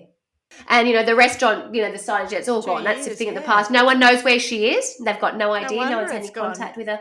She will say that she has, she's just... She's broken. I don't know what she did, to be honest. She had the dog, so Leon was with them, obviously. So it was just her and the dog, and he was there as well. So there is some footage of them in hotel rooms where she's getting yelled at, where she's just lying in a bed, and he's saying, you've got to get up, you've got to get up. Because I Right think on he then time, becomes a right little on bit of a time. Gotta get liability. up, gotta get up, gotta get up. Whoa. Gotta get up, gotta get up, gotta get Excellent up. song.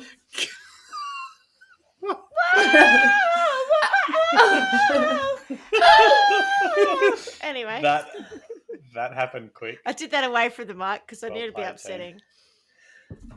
Wow. That's because we're responding to the fact that we're hearing the story of a woman who's become a significant subject Absolutely. of abuse. And she just Domestic has... abuse. Like, She's given up. She just... I mean, I don't know now. She's... All right. And so she just... yeah. has just turned. She's just She's she lost has everything. except Leon. But All she's lost got is everything. Leon. Nothing else yet. Yeah, absolutely. Poor bugger. So do you want to know how they got caught? Tell me. Do tell me. Yeah. Was it in a was it This in a is the hoedown? bit. This is the bit where Was it Leon? Was it quite. dual karaoke? no, it wasn't Leon's Please fault. tell me it was in a diner. It was absolutely Anthony Strange's I was fault. hoping it was No. going to be dual karaoke. So thinking of all the sound bites and all the headlines that would, this would generate, it couldn't be more fitting. Right. So Anthony Strange's ordered a pizza from Domino's in his own name, in a credit card in his name, which Didn't What a exist. flog. the local authorities were able to find. Yeah. They went to the local Domino's and said, did you fulfill a pizza order for For a man with a Miss big Anthony fat meat Strange's suit? yesterday morning? And they were like, And a woman with yeah. a CNT actually, it was the only order. tattoo. Tattoo. CNT tattoo. A lonely Duck duck juice. tattoo. What was it called? Unlucky duck. A Slurpee of duck juice. And they said, yes, it was the only order we did yesterday morning. Yep. So they The went across only to the order they motel, did yesterday went morning. to... No, yesterday morning, because I think it was quite a morning That's an pizza. I guess it was unsuccessful probably a business. strange time. Yeah, wow. Yeah. Pizza, you'd be Random. I busy. wouldn't have thought they would open. It's Domino's. I'm pretty sure they're okay. They knew who it was immediately. Yeah, right. So they went to the motel, went to the receptionist and said, look, we need to... Are these people here? Yes, they are. They've been here for quite some time. Have they paid the And bills? they No, asked- haven't. No, the credit card hadn't worked or something Uh-huh. like that. So they said, okay, can you get him to come down under the guise of questioning his bill that hadn't been paid? And it was that simple. They came got him down, on they arrested fraud. him, he didn't say anything. They went See, Al upstairs Capone. and she was in a separate but adjoining room And the reason they found her or knew what was going on was because they heard Leon bark. Because he'd heard people I outside. was thinking Leon was a And they person walked for a minute in. there. I'm like, geez, that's odd. And that was it. And she was like, yeah. She's alive though. Yeah. She was alive, but she was Bless. just, they said that she was unrecognisable from the photographs of the I woman bet that they'd she seen, was. which was obviously the photo in New York. She was just so skinny and run Wrecked, down and ruined, just, destroyed. broken. Yeah. And the photos of her, that's what they say, because she was proud of her appearance previously. They said that they think that the mugshot photo, and in the mugshot, as someone said, she looks cheap. Like, I know that sounds a really terrible thing to say about somebody, but I don't know, there's a real thinness to her eyebrows, and she's gaunt It's aging without her. Yeah. looking slender. Do you know, she just looks rough. A bit And of like meth she's, addict she doesn't about her look or New something. York, vegan, glowing, because it wasn't that she was ever wearing makeup. I think she's always Oh, gorgeous She's naturally, been but she living- just Carla, destroyed. She's been eating out of Yeah. a Chipotle Yeah. salad bowl for 10 months. But to No, be She's Yeah. looking gaunt and, To be and fair- got no vitamins and not glowing. She needs a good steak. to be fair, I look in the mirror sometimes and go, "Oh, you're looking a bit rough, doll." You know, you used to be. I look rough, but I never look gaunt. You Oh, I used to know, be a yes, bit 'Cause more I've got New a good York. meat suit. You had a fabulous meat suit. Yeah. We all do. Oh, God. So it was literally just fodder for the tabloids. You've got a vegan on the run who has been A caught vegan on by the them run. ordering a Is pizza. that, And as is the it that police... Paul Yeah. McCartney song? On the lam. Vegan on the run. Found the run. Vegan, Vegan on the run. Sailor Sam and something or other was Something And everywhere. Shane Fox. For Yeah. A vegan on on On the the run. run. Vegan on the run. On the run. That's it. I Yeah. like that song. What It's a a Wings number. what a isn't it? crime! Yes, so very which was what is a little bit sort of, well, it's not really sad, it's kind of just what it is. But the policeman in Tennessee said he'd been contacted by so many publications, particularly out of New York, asking about the pizza, and he said, look, it wasn't hers. He said there was adjoining rooms. Her room was perfectly tidy with nothing in it. There were a couple, I think there was a book or something. His room was disgusting, and there were wrappers and pizza boxes and shit everywhere. He was just a, Pig. He was Slug. making sure his Sloth. meat suit was in the right He made sure his state. meat suit was repulsing her sufficiently. And my body's too As a vegan-licious for you, babe. Maybe that was one of our old songs, wasn't it, Oh. Schmitty? Oh, yeah. Great song. When Anthony was arrested, were there any Yeah. African American police officers involved? No, I don't think there Something I were. have to edit out. I just wondered if the black cops got him in the end. Hey, there you go. So like, hey, boom, boom. Boom. Ach. Boom. Well played. Well played. I would very like good. it if the Black Ops got him in the end. I happen to know that they were both two white Tennessee policemen. Yeah. Oh, well, I don't know if there's well, really any they black wouldn't do cops in anything Tennessee wrong. anyway. I don't Black get cops, it. black ops. I don't get it. Oh, Oh, Black God, Ops. doll. Black cops. Oh, Black Ops. Black I don't cops. get it. Oh, That's when you Black labour cops, a black joke ops. that much. Tone- It's hard to Aw. get sometimes. I got Tony, it. I got it was Tony. very well I thought it was just played. being racist. Okay. It's much I more don't think he was concerned trying to about make the a racial- overtones. Like it's Yeah, all right. overtones. Yeah. Poor Poor Rachel. Rachel. Black Poor Ops. Rachel vilification. No one likes her. That She's not welcome That's at right. a dinner party. The two were accused by the Brooklyn District Attorney's Office of draining Melngailis' 12-year-old raw vegan Hang on, restaurant, sorry. Pure Carla, Vegan Wine. I'm lost in all of the shenanigans we've just had. Sarma. The two who were accused, Sarma. Accused. So Sarma and And Anthony and Yeah, strangers. So she's in on Yeah. something she doesn't Two know about. accused by the Brooklyn District. So they were accused of draining her restaurant of nearly $2 million, stiffing employees, duping investors, going on the lam, and spending lavishly on hotels, watches, and casinos. After they left town in May of 2015, Melngailis, I feel like I've changed his name, which is so Carla. Let's just call her Gary. Sarma. Gary Sarma in went hospital. from feminist business icon, Sarah. What did Sarah do? yeah, Gary, Fuck to Gary. clickbait. They called her the vegan vixen. The and vegan very vixen. sadly- Oh, Why? Because she's and the, the vegan problem? Bernie Madoff. how very dare they? Yeah. Wow. They called her that. Yeah. So she became the total focus for everybody's. Oh, poor bugger. Well, everyone despised it, and I would sort of want to get onto this a little bit later, but I think that we have an issue when people say they're vegan anyway, because to say that you're vegan, you've got to hold yourself to some serious standards of not just going, pop down to McDonald's and grab whatever I can get. You've got to really manage your life in such a Only way that food-related you are able standards, to fulfill, though, or shoe-related, or yeah, clothing-related. but still, I think it's about a lot of I don't know. jokes. It's just a bit of a Gwyneth Paltrow type Yes, stuff, yeah. They said it was an attention-getting story because of the delicious reek of hypocrisy. She is guilty of conduct unbecoming a vegan. One of the jilted investor, a Boston software That's why she's a entrepreneur, told bad me. vegan. Not because she It ate was meat. widely reported that just before the arrest, the couple had ordered a Domino's pizza. Actually, a non-raw, non-vegan cheesy pie plus a side of chicken wings was only for the 300-pound plus strangers. So he'd got a little bit 300-pound Orca plus. fat. Oh, megawaddy. Well, so he had got bigger and bigger and bigger. And when you see their mug shots, she is literally this skeletal little thing, and he's a bit putty. A bit. She's an orca. 300 pounds. So Carla, Yeah. sorry, who But it's was just, reporting it's that? such a mighty fall from grace. That was widely reported. Yeah. I don't know who reported that. Pardon the Yes, pun. yeah, it was widely. Yeah, by no Sorry. specific source. No, that's important. I don't even know where I'm getting it at. What source? Oh, this is out of Vanity Fair. Yeah, right. No, because Okay. I want to call that out when I get to my sentencing, because I'm not okay with that. Yeah. You know, like, yes, she's a vegan. Yes, therefore she has food principles and animal principles, Yep. but it Yeah. doesn't mean she's superhuman. Well, she was hoping to become that, though, wasn't she? So he ends up at 300 plus pound. He was the one who placed the order for the pizza. Obviously, it was for him.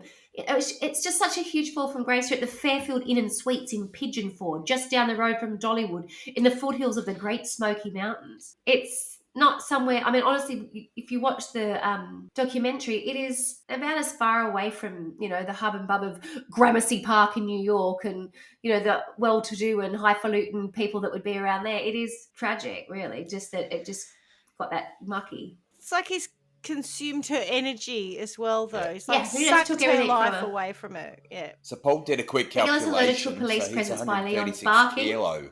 She was reading a book that she'd bought at Goodwill, which I assume is a op shop or Yeah, a op shop. shoe shop. Yeah. Yep, she'd been subsisting on vegan bowls from a nearby Chipotle. She begged the officers to treat the dog with care. Brooklyn District Attorney Ken Thompson announced they were finally caught and we intend to now hold them accountable for this outrageous thievery and fraud. Yes. But it's all right. So was They take them back was to the charge that they were arrested outrageous thievery and fraud, or was there actually a real charge? There was. So they take them back to New York, and she's held at the county jail before she's transferred to Rikers, for the holiday house swap. Well, she got a good meal for once. where some of her female cellmates taunted her, asking if it was true that vegans taste better. Oh, well. You didn't react to How that, very guys. You couldn't eat a whole one. Probably. I can't believe I'm saying their nickname for her was Sweet Pussy. Not magic. But to former employees who used to call her Sarma Mama for turning the workplace into a surrogate family, and social media followers who lusted after her vegan deluxe life of Oh, thank God. I thought you were going to say vegan deluxe customers. pussy, not vegan deluxe life of tight dresses. It says, I don't know how she got mixed up with Anthony. Strange's own stepmother, Ellie Stranger, said, a woman like her? What did she see in Anthony? Yeah, no, I agree with that. Sama lost her mind, Post-incident. said the novelist. Yeah, exactly. Kapoor. Post-incident, that's a really appropriate comment, but, that's the easy. I think this is quite interesting because it sort of it brings us back to Absolutely. why we think she did any of it in the first place, and her friends maintain that it relates to Leon. It says a source close to Melngailis describes a scenario in which strangers resorted to cult-like techniques, including gaslighting, sleep deprivation, and sexual humiliation to control her. Perhaps if you can understand how a sane, successful businesswoman comes to believe the insane idea that her dog can live forever, everything else snaps into focus. How that person might be accused of bilking her investors of $844,000, owe her employees more than $40,000 in unpaid wages, financially strip her restaurant, and now find herself awaiting trial with a potential 15-year sentence. she had thought all harm would be magically reversed just as Leon's lifespan would be extended, according to her account. Yeah, but I'm not even sure that she was like as cognizant of how much money was being siphoned away and how much people were being ripped off, or she was just so far down a spiral where it was like, I can't cope with it anymore, I can't do anything about it anyway. So the only thing she can hang on to is the idea of Leon being with her. Yeah. Do you know what I mean? Like, he had access to everything. He took everything from her. I don't think you covered it, but I feel like Will was the same person. Oh, yes. So Will is Anthony Strange's, of course. Right. But he did. It was convincing in the sense that he did have a different persona, way of talking. He must have had his own brand book, his own lookbook, because he did have a different voice. Yeah, and and it was very, very astute, very businesslike, very Black Ops. I think it was actually from movies. I really do. It was like a movie. No, I just read something that I hadn't seen before, right. and it was more about Turns how out she was a con woman all along. No. No, not at all. It was to Clarkie's point about how did she start to engage with him in the first instance, and they're sort of suggesting that they think that Alec Baldwin, they think that he was using, he would have figured that sort of like through 6 degrees of separation somewhere in his sphere or in his universe, someone would be worth money to him. And I think he started looking to exploit that. And then it was through Sarma, he found someone he could sort of start to talk to. And then from that point, he started to be quite clever, so that he was sort of winning her. He used Leon to win her over. And it says here, Mr. Fox seemed to know just what to tweet to win Sarma's heart. In October 28, 2007, Melngailis blew a Twitter kiss to Mr. Fox for guessing why she named her dog Leon, even though she'd posted on her easily searchable blog a year earlier that it was from Leon the Professional, the Luc Besson film about a hitman. Right. If anyone who guesses, usually I get guesses for Kings of Leon. And so, stuff like that, if he was clever enough to do everything else, he's just gone back and found the answer. So he's already feeding into what's important to her. 100% catfished her. He's researched her. It's like he's targeted her. And she's facing 15 years. I'm so sorry for her. No, that doesn't. Well, that's potentially at the time, but that doesn't play out like that. Right. So what essentially happens is they both go to Rikers. She gets bail, and someone posted. I don't know who does. I can't. I hope she remember puts up some good Insta photos like you would on your trip to Rikers. Here I am at Rikers. Anyway, I'm going to have to go there, aren't I? With my trial by wine. I got the morning shuttle before the kids woke up. Live from Rikers. Set up my little laptop. We've got Swanny calling in from Rikers. I've got a Rikers coffee cup. I had to get up at 5 a.m. this morning to capture this sunset. Yeah, but it's like the Rikers edition. Doing my duck face in front of Rikers. Live from Rikers. Okay, so she's there. She gets bail. She leaves. I think she's there for 9 days to start with. But he stays, and he's there for a year because he doesn't know it post bail. And then when he's not going to keep that fat suit. I don't know. I think I don't know where the hell he is. Call me Bubbles, darling. Everybody does. Anyway, so she get in my belly. She pleads guilty, basically. Anyway, you know how much time she only served 4 months. I didn't. That's know exactly what I think of when I think of him. Yeah. Is that sort of meat suit? Someone who's just an absolute ass. And the way he speaks to her, you wait till you hear it. He's just that would make a maggot gag. It's a baby. Get in my belly. My belly. That's exactly what I think of him. You do that very well, Schmitty. It's not that we're fat shaming. This individual has asked for our shame. No, we're not. Sorry, Carla. So, on December 19, 2016, prosecutors offered Sarma a plea deal in which she would agree to serve 1 to 3 years in prison. Her attorneys reported by Vanity Fair to be planning a coercive controlled offence. Yeah. And then Sarma pleaded guilty in May 2017 to stealing more than $2 million from investors and scheming to defraud, as well as criminal tax fraud charges. She received a jail sentence of nearly 4 months. And she filed for divorce from strangers in May 2018. So he never went back to jail, and she only did 4 months. Serious? Yeah. He never went back. How long did he do? No, a year. Less A than year. her. No, a year. No, but No, he, she he did was less. just on bail. She only did 4 did months. he do Right. anything? Plus 9 days. He was So just stuck there. Hang on. He was stuck in Rikers. Well, you need Did to he find out not what have a subsequent trial Yeah, and for a year. subsequent sentencing? Or do they give it away because he was already in custody for a year and then they said, well, we'll Give We'll it call away, it give done. it Time away, to give it already away serve. away now. now. That's Give the it Red away, Hot give Chili it away, Peppers give it away defense. now. That's right. Give it away, give it away now. Let's see if I can find out what he did in the end. He had been married before, and he had a bit of a track record. So he was married to a woman called Stacey. Stace, yeah. But Stacy. no, they call me Stacy. They call me They call me Jane. Jane. That's not my name. That's not my name. What was her real name? I don't know if we find out. He had been married to Stacey Avery, and he told her that he'd inherited $5 million from, I think, an aunt that had died. So they started spending up big, and then, of course, the check never came. Shocking. And then they had a baby A because she was bubba. pregnant at the same time. Get And in then my one belly. night, and then the dad was in on it. So the dad, he also said that he'd been shot and that he'd been in the military and then there was a wound, and the dad helped, corroborate the story. So she said, I believe it all to start with, but he's just a scammer. And then he just left. She was lucky. I reckon she dodged the bullet. He just got up and left and never saw him again. And it wasn't until Sarma reached out after this all happened that they were actually able to say, oh, yeah, that sounds about right. His behaviour is exactly what he's done. So it's just a con artist. Just to be clear, what were they charged with? Fraud. I'm trying to find. I don't know why I can't find it all of a sudden. Yes, grand larceny. I know. I don't know where I've got it in my notes because now I'm googling it. I still can't find it. The exact sentences because it's got to do with fraud and grand larceny, which is basically stealing.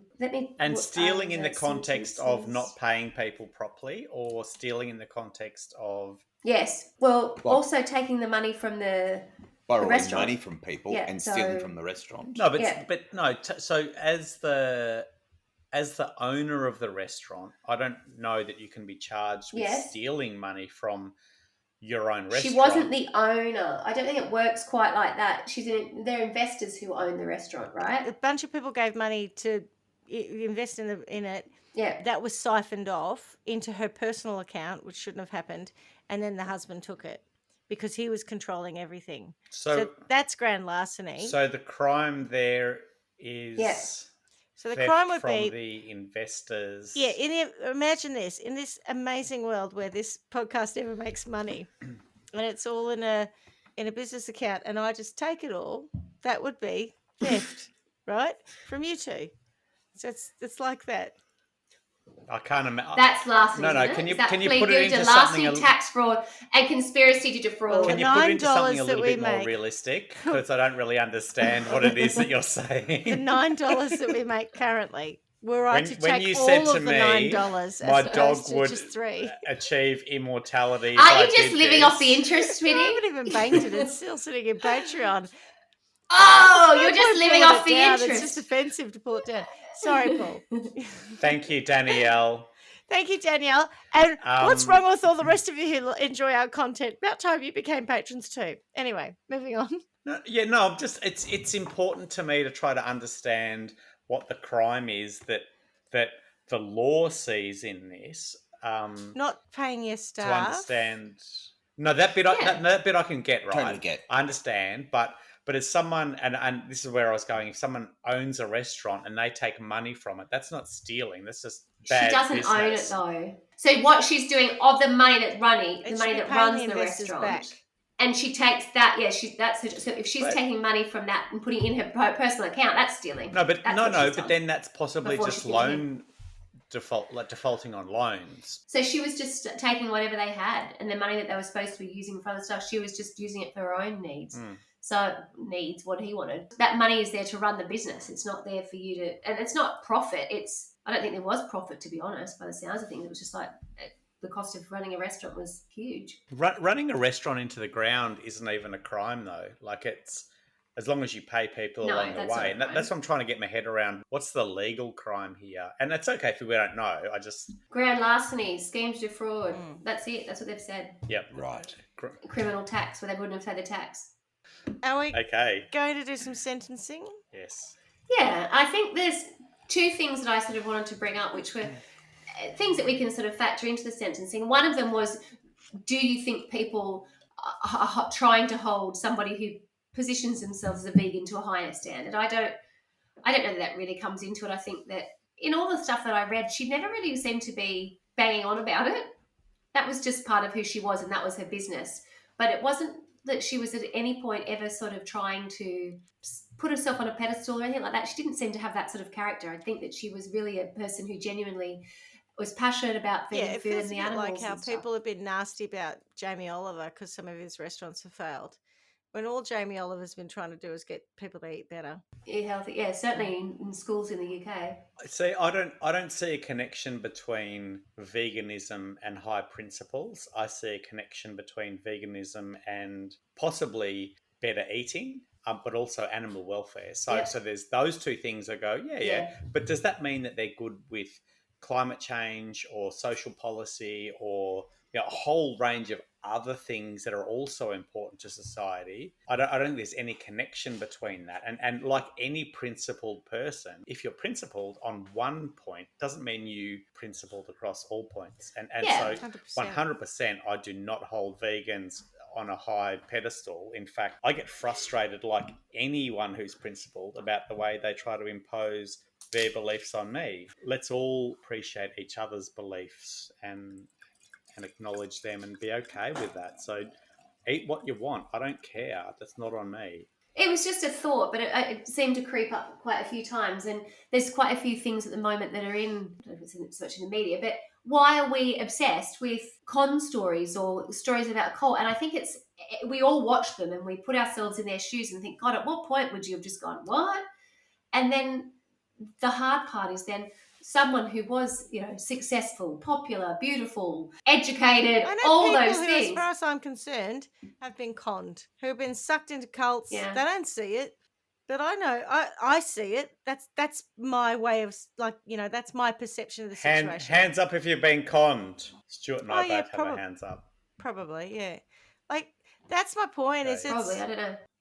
We all want to think that we could see it. Did you have to give up your body and wear a meat suit?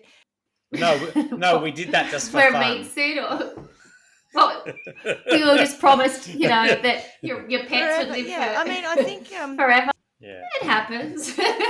That's the point. Is that really good cons are really good, and you look at this and you go, how could an intelligent woman, how could a woman who had this education, how could a person so successful, how could she possibly? It happens. People, and the other thing is what we don't appreciate is the emotional triggers that he was pulling on her. The thing about the dog, the thing about she's obviously lonely. There's something else there. He's just one of those magnets to it. He's one of those people. It's like the Nexium thing. He could read people's vulnerabilities, like that Ranieri, the bloke that was in Nexium. He knew how to completely find her weaknesses and play them. And it could happen to anyone, is the point. I do appreciate that, and I can even recognise it in my own life where I've had unsuccessful relationships and how I interacted with certain people at certain points in my life and things that I allowed to happen and or would live with. And I think, wouldn't do that now. That's Christ, right. What were you thinking? As I said before, explain to me why I was attracted to any of my previous partners. Exactly the same thing. How did that happen? But it did. Yeah. Anyway. Yeah. So, crimes, I think we're clear on. We're clear on who committed them. Yep. I'm not clear on crimes, and I'm not clear on who committed them. Carla, can you cover grand larceny again? No. It's a joke. Like the definition of insanity is doing the same thing again and expecting a different outcome. Please don't try to cover that again. Oh, do you know what you should really do with that? You should put that on a little poster on your wall. You'd love that. A motivational one. The definition of insanity. No, that's my life. Oh! That's... we don't need to go down that path. I don't think it's black and white at all. I'm not clear on the crime. I'm not clear on who committed it, but I'm willing to proceed. Okay. Well, if you could do that, that would be good. Okay, I'll try. What will you be sentencing them to? Or who will you be sentencing? Well, Schmitty, I think you should go because you're clearly all over this shit. Oh, look, Alec Baldwin. I think his karma's got him Murder. already in the ass, so we'll move on from that. He's got his own problems. Yeah, he's got his own crosses to bear, so we won't go there. How many kids has he I got? think there's like 10 8, kids. isn't there? I'm gonna have lots of children, according to Carla. but 8 or Many, 10. more many, and importantly, like Yeah. a manslaughter case against him. So, And he knows Yeah. that his gun is loaded if he's got 10 kids. oh, anyway, that was Or- in bad taste. Or used to be anyway. Maybe it wasn't loaded, and that's why he doesn't have an 11. Out now. Yeah, that's right. Yes. Anywho, sorry about that, Mr. Baldwin, and your people. Please don't sue us. And if you're going to sue someone, sue Tony. He said it, not me. Okay. There is a part of me that, as much as I've talked at great length about how she was a victim of domestic abuse and coercive control, there's still a part of me that says, seriously, it's just dumb fuckery, that you allowed yourself. But, I can see it happening, but also, really? But okay. So I'm on the scales, if they're the scales of justice in my mind, they're kind of flat, like I can't quite go one way or the other. There's no moment that makes me say, oh no, she absolutely did know she was doing the wrong thing. It was more, maybe I'm doing the wrong thing, but I'm so battered or emotionally controlled at this point that I can't rail against it. So I got to leave her. And I'll leave that to the ravages of Clarkey if he's going to go there. The ravages But of I am- Clarkey. Is that a part of Trial by Wine World? There's like just this. It sounds like, well, it does. I thought they were the That's a first. right. I'm gonna Mordor. sentence you to the Right. yeah, Does sound exactly. like fun. Ravages of Clarkey. Oh, God. I don't meet the height requirement. I can't go on the ravages. Yeah. I don't mean the resilience. I really want to go on the requirement. ravages of Clarkey. Am I the only person who's picturing like rapids and lots of fast Yes, running me water too. with the Yes. ravages of Clarkey Yeah. as Yes. No, somebody- no, not at all. No, No, we I'm were sorry. dreaming Yeah, Mordor. I am. Like, I am, Schmitty. We were dreaming No, I was desolation, definitely like water. fire from above. Mordor. Yeah. No. Like, wow, okay. Mine was a water-based ride. Yeah, mine with, was water-based rounding them. too. Everyone was spinning around in it. Yeah. It could maybe be. fall over and drown. It's the ravages of No, Clarkey. I'm sorry. I want to go on the ravages of Clarkey. I'm sorry. Maybe next year when you're a bit taller. I don't know. That's No. what I saw. Maybe it's because rapids and ravages is sort of in my head. Anyway, Yeah. so leaving that alone. I'm basically going straight for Strangers Fox because Will Strangers Will Fox, his new name. I recently, we had a little bit of a break, and I was looking around at things that could be interesting punishments, and I didn't know when I was going to pull this one out, but I'm pulling it out now. Oh, Did you look By at George. punishments? Here it Uh-oh. It wasn't a comes. punishment. Did you Google? It was Did you Google punishments? Brace Or just did yourself. Well, punishments? no. It was more to, well, there's lots of torture and stuff, but no, I just came across this story and thought, I feel like this could be something that we could set up in Trial by Wine World as a punishment. I'm going to introduce you, if you're not already aware of it, to the world of Russian slapping championships. Oh, my Lord. And Jesus. this Oh. is where, let's It's a just Russian say, army technique, isn't it? Tell me this Men isn't of what a- Ukraine are under fire on at the moment. no, I don't want to make light of a Putin's got bad them out there doing situation, but I Russian just couldn't slapping. let that go. well before the Ukraine. Let's just say a sport that is suited to people with the size Sport. of man's meat suit that our friend has. And so I am going to say, I've got a little video I'm going to show you. I'm sorry about this, viewers. Please don't. Is it like slap it and No, catch it's the not, next darling. wave? It's Russian slapping. There's a guy called Dumpling who was... I've seen that movie. It's great. No. What? Dumpling. Not Dumpling. It's a Yes. lovely film. We've seen it too, but that's not what I'm talking about. Oh, is that with Jennifer Aniston? Yes. I love how you. Yeah. I love love how it. you know so much Give about it a watch. celebrities. You're amazing. Oh, it's a lifetime. Oh Dedication. no! Yes, sorry, Schmitty. When you're ready, you just interrupt.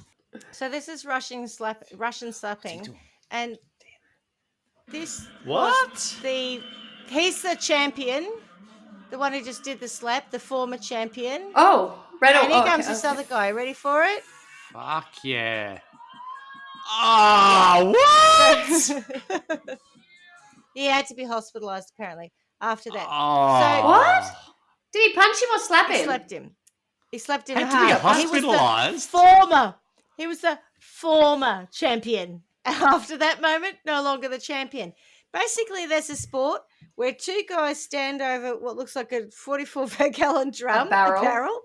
and one slaps one in the Have a face, and the other one slap-off. slaps one in the face, and the one who gets knocked out, they have a slap off.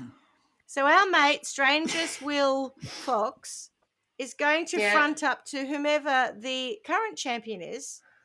And it's, whether it's this new bloke or, because I can't speak Russian, so I don't know what that is, this new bloke or Dumpling or whoever, I don't care. And he's just going to get a good slapping. And every time he thinks of going gambling or being misogynistic or abusing a woman or having a Domino's, he's going to get a good fat slap. In Trial by Wine World, Clarkie's, what is Ravages?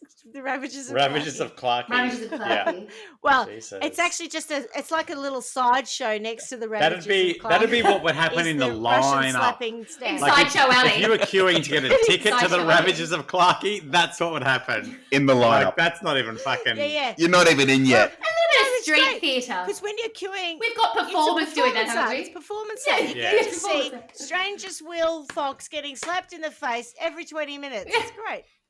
Yeah. Unless he asks for a I Domino's, know, it's that's every that's 5 somebody's job when they turn up in the morning. It's like, oh, what are you doing today? What character are you? Oh, I'm on the Ravages of Clarkie. I'm doing the Russian bitch slap. That's right. That's right. Oh, right. Oh, I did that last week. It's exhausting. Yeah. I feel like that would be if there really was a Ravages of Clarkie space in Trial by Wine World, in the lineup... There is now. In the lineup, the person who's being sentenced to the slapping, if you're in the queue to get in, you would have to slap that person just to even prove that you're worthy of coming into that world. Then it's fucking game on from there. Because that's not how I would ravage someone. I agree that that's a very good punishment for old mate, but that's... Up until last week, he was the champion. And I'd been like, oh, yeah, Dumpling, yeah, I'm ready for this. And then I'm like, oh, my God. Well, you've been following him. Exactly. Like, what? Dumpling's been dethroned. Who are He's you? the incumbent. He's been overthrown.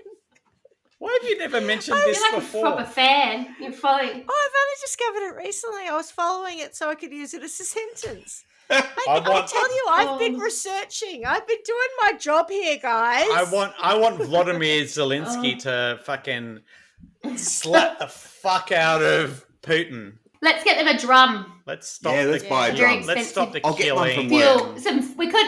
We probably couldn't afford a barrel of fuel at the moment, so we might have to have an Just empty an one. empty one's fine. Yeah. Some coals. We could use our shopper docket vouchers and get one. Yes, we'll have a whip around. Oh, God. All right. There you go, Clarkie. Clarkie. We're trying to organise a slap Has off. that given you an opportunity to think about your sentencing?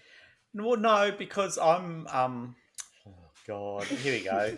I'm certain what grand larceny is. I'm Yeah, distracted like, by the fat honestly, Russians and their meat suits. I don't know what they did wrong. One of the In true overthinking style, I am still trying to ascertain what the crime is, and therefore I'm struggling with what the punishment is. But so I want to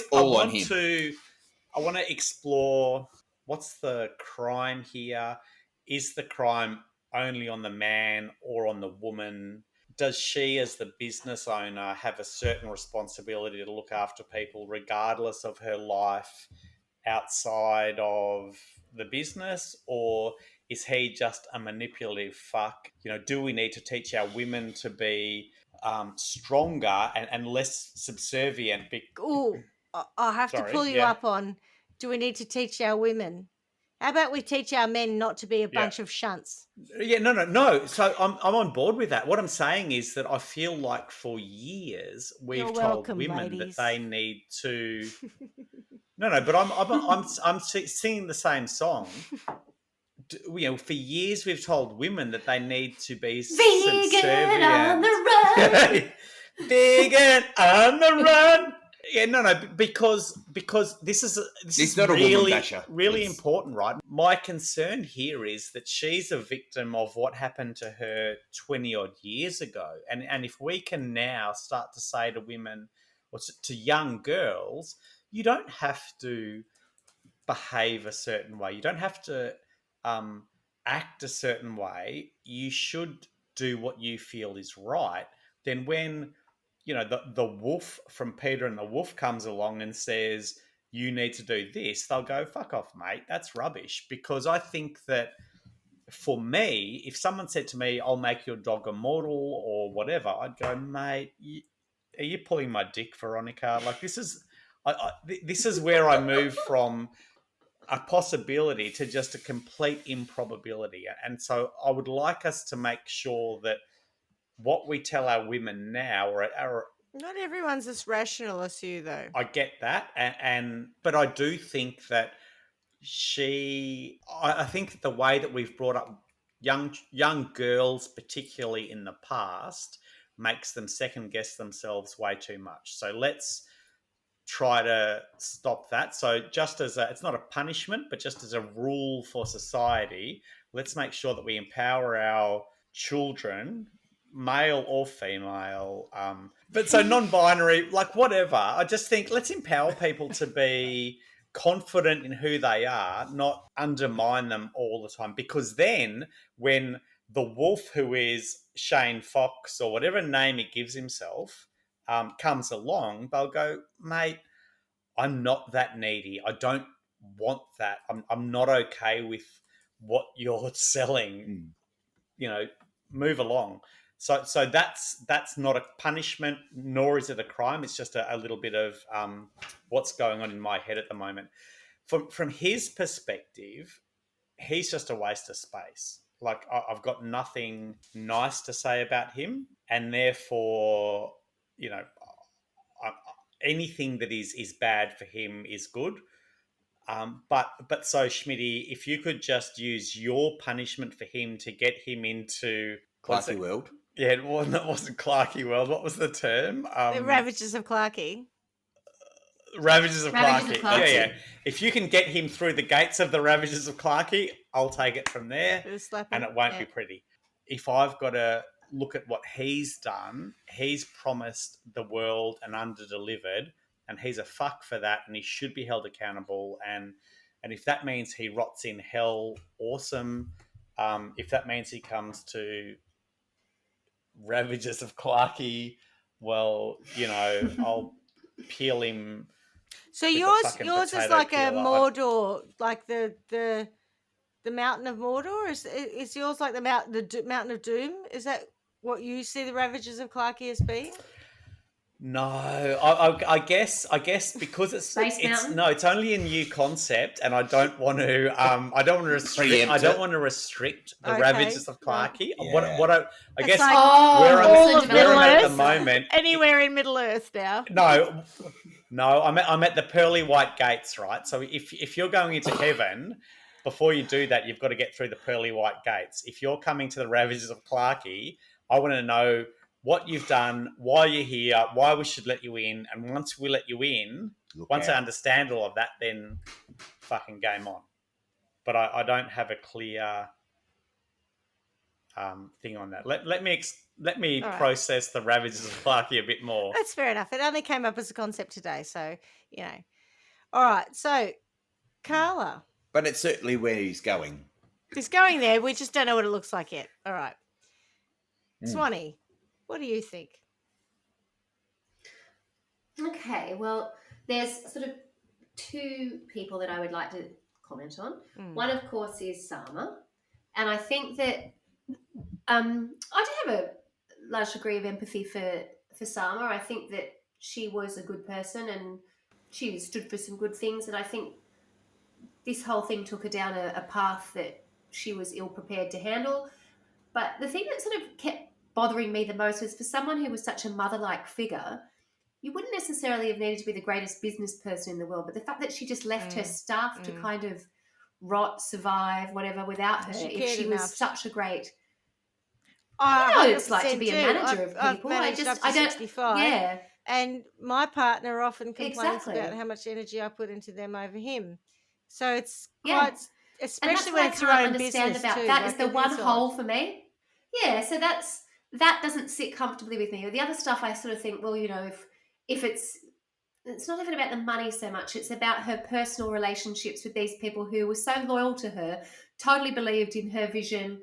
Um, there's no doubt they worked tirelessly for her. And when She when it let all them started to down. go pear-shaped, she just flaked. Yeah, yeah. And then it was just not, she didn't even really make excuses. She just was like, just wasn't there. And I think that that's wrong. And I'd like to see her, I'd like her to repay the money. I don't think the money is a huge amount really in the whole scheme of things. I would certainly think they should be paid. But I think that she needs to apologise for them in person. I think she needs to take the time to have to sit there and be accountable, because it's probably not a lot, and probably so much time has passed it's not so much Couldn't they give could a care. shit. But I think they're owed that. And Yeah. then their right of reply can be fuck off. They don't have to care. I don't even know. But I think that I don't particularly want to punish her, but I want her to have to feel Be accountable. correct. Mm. You were running this family type operation where these people did amazing things for you. It's like because they believed in you. when Jetstar went broke and people worked for Jetstar for free for a period of time to try and save it. Yeah. Yeah. Like people that engaged in a brand will Yes, do that sort yeah. of stuff, Yeah. not necessarily to their benefit, but No. it sounds like that's what her staff, they were so Yeah. bought into the brand that they were prepared Yeah. to work Yeah. for nothing and try and keep that thing running, even though she and or he were taking the money out. Yep. I feel that they were truly cheated. Whereas, like when you talk about the interactions that they had with her friends or her family, her mother, brother, mother, sister, and father, I wasn't getting that much of a commitment from them. Whereas these guys were really invested with their whole life and their careers and whatever else. And she just sort of was like, no. So that I would like to have seen addressed. And with respect to our friend Anthony Strangus, I mean, what a douchebag, really. I mean, just an absolute pretender. And we have these characters in Trial by One constantly. And I sort of revert to type, which is I always try and work out what's motivating them.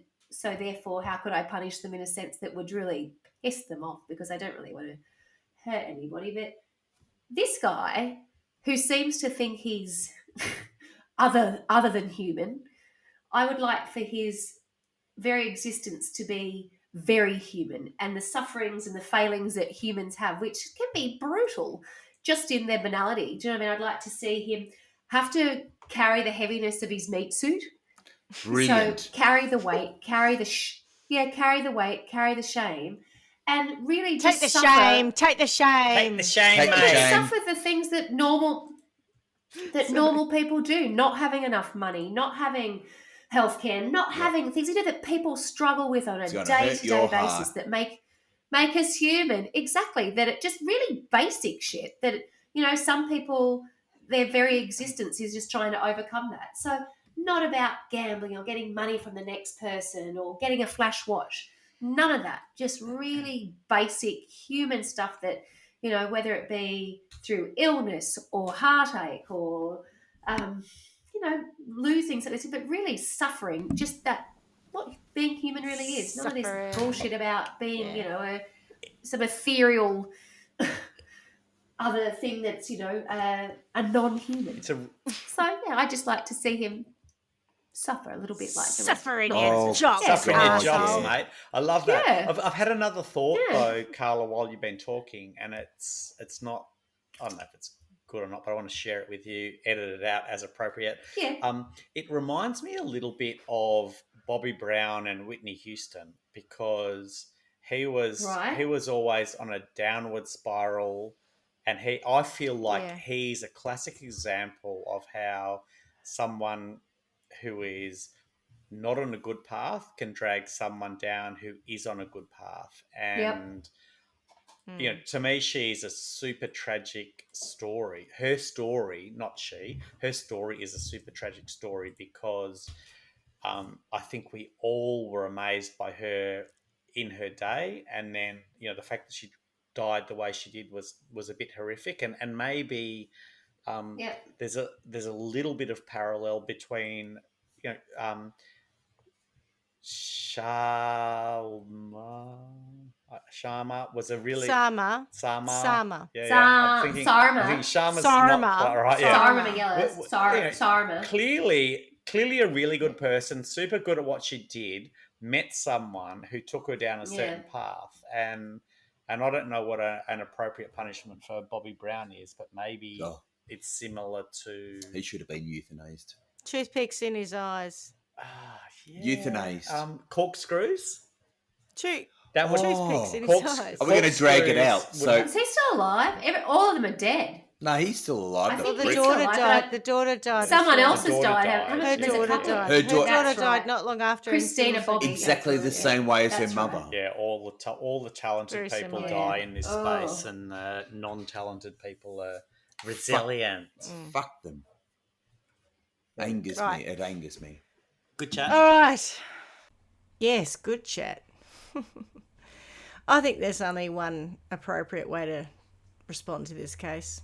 Let's do it. And the first one said to the second one, I hope you're having fun. Vegan on the run. Vegan on the run. And the sailor said to Sailor Sam, we're searching everyone for the vegan on the run. Vegan on the run. For the vegan run. Vegan on the run. It's vegan on the run we're singing. Nice work. Okay, sorry. There we go. All right. Done. Well, All right. excellent work, Swanny. Great job, Clarky. Again, bringing it home, bringing all the issues to bear, and a good little bit of wings at the end. So great job, everyone. I'll finish this.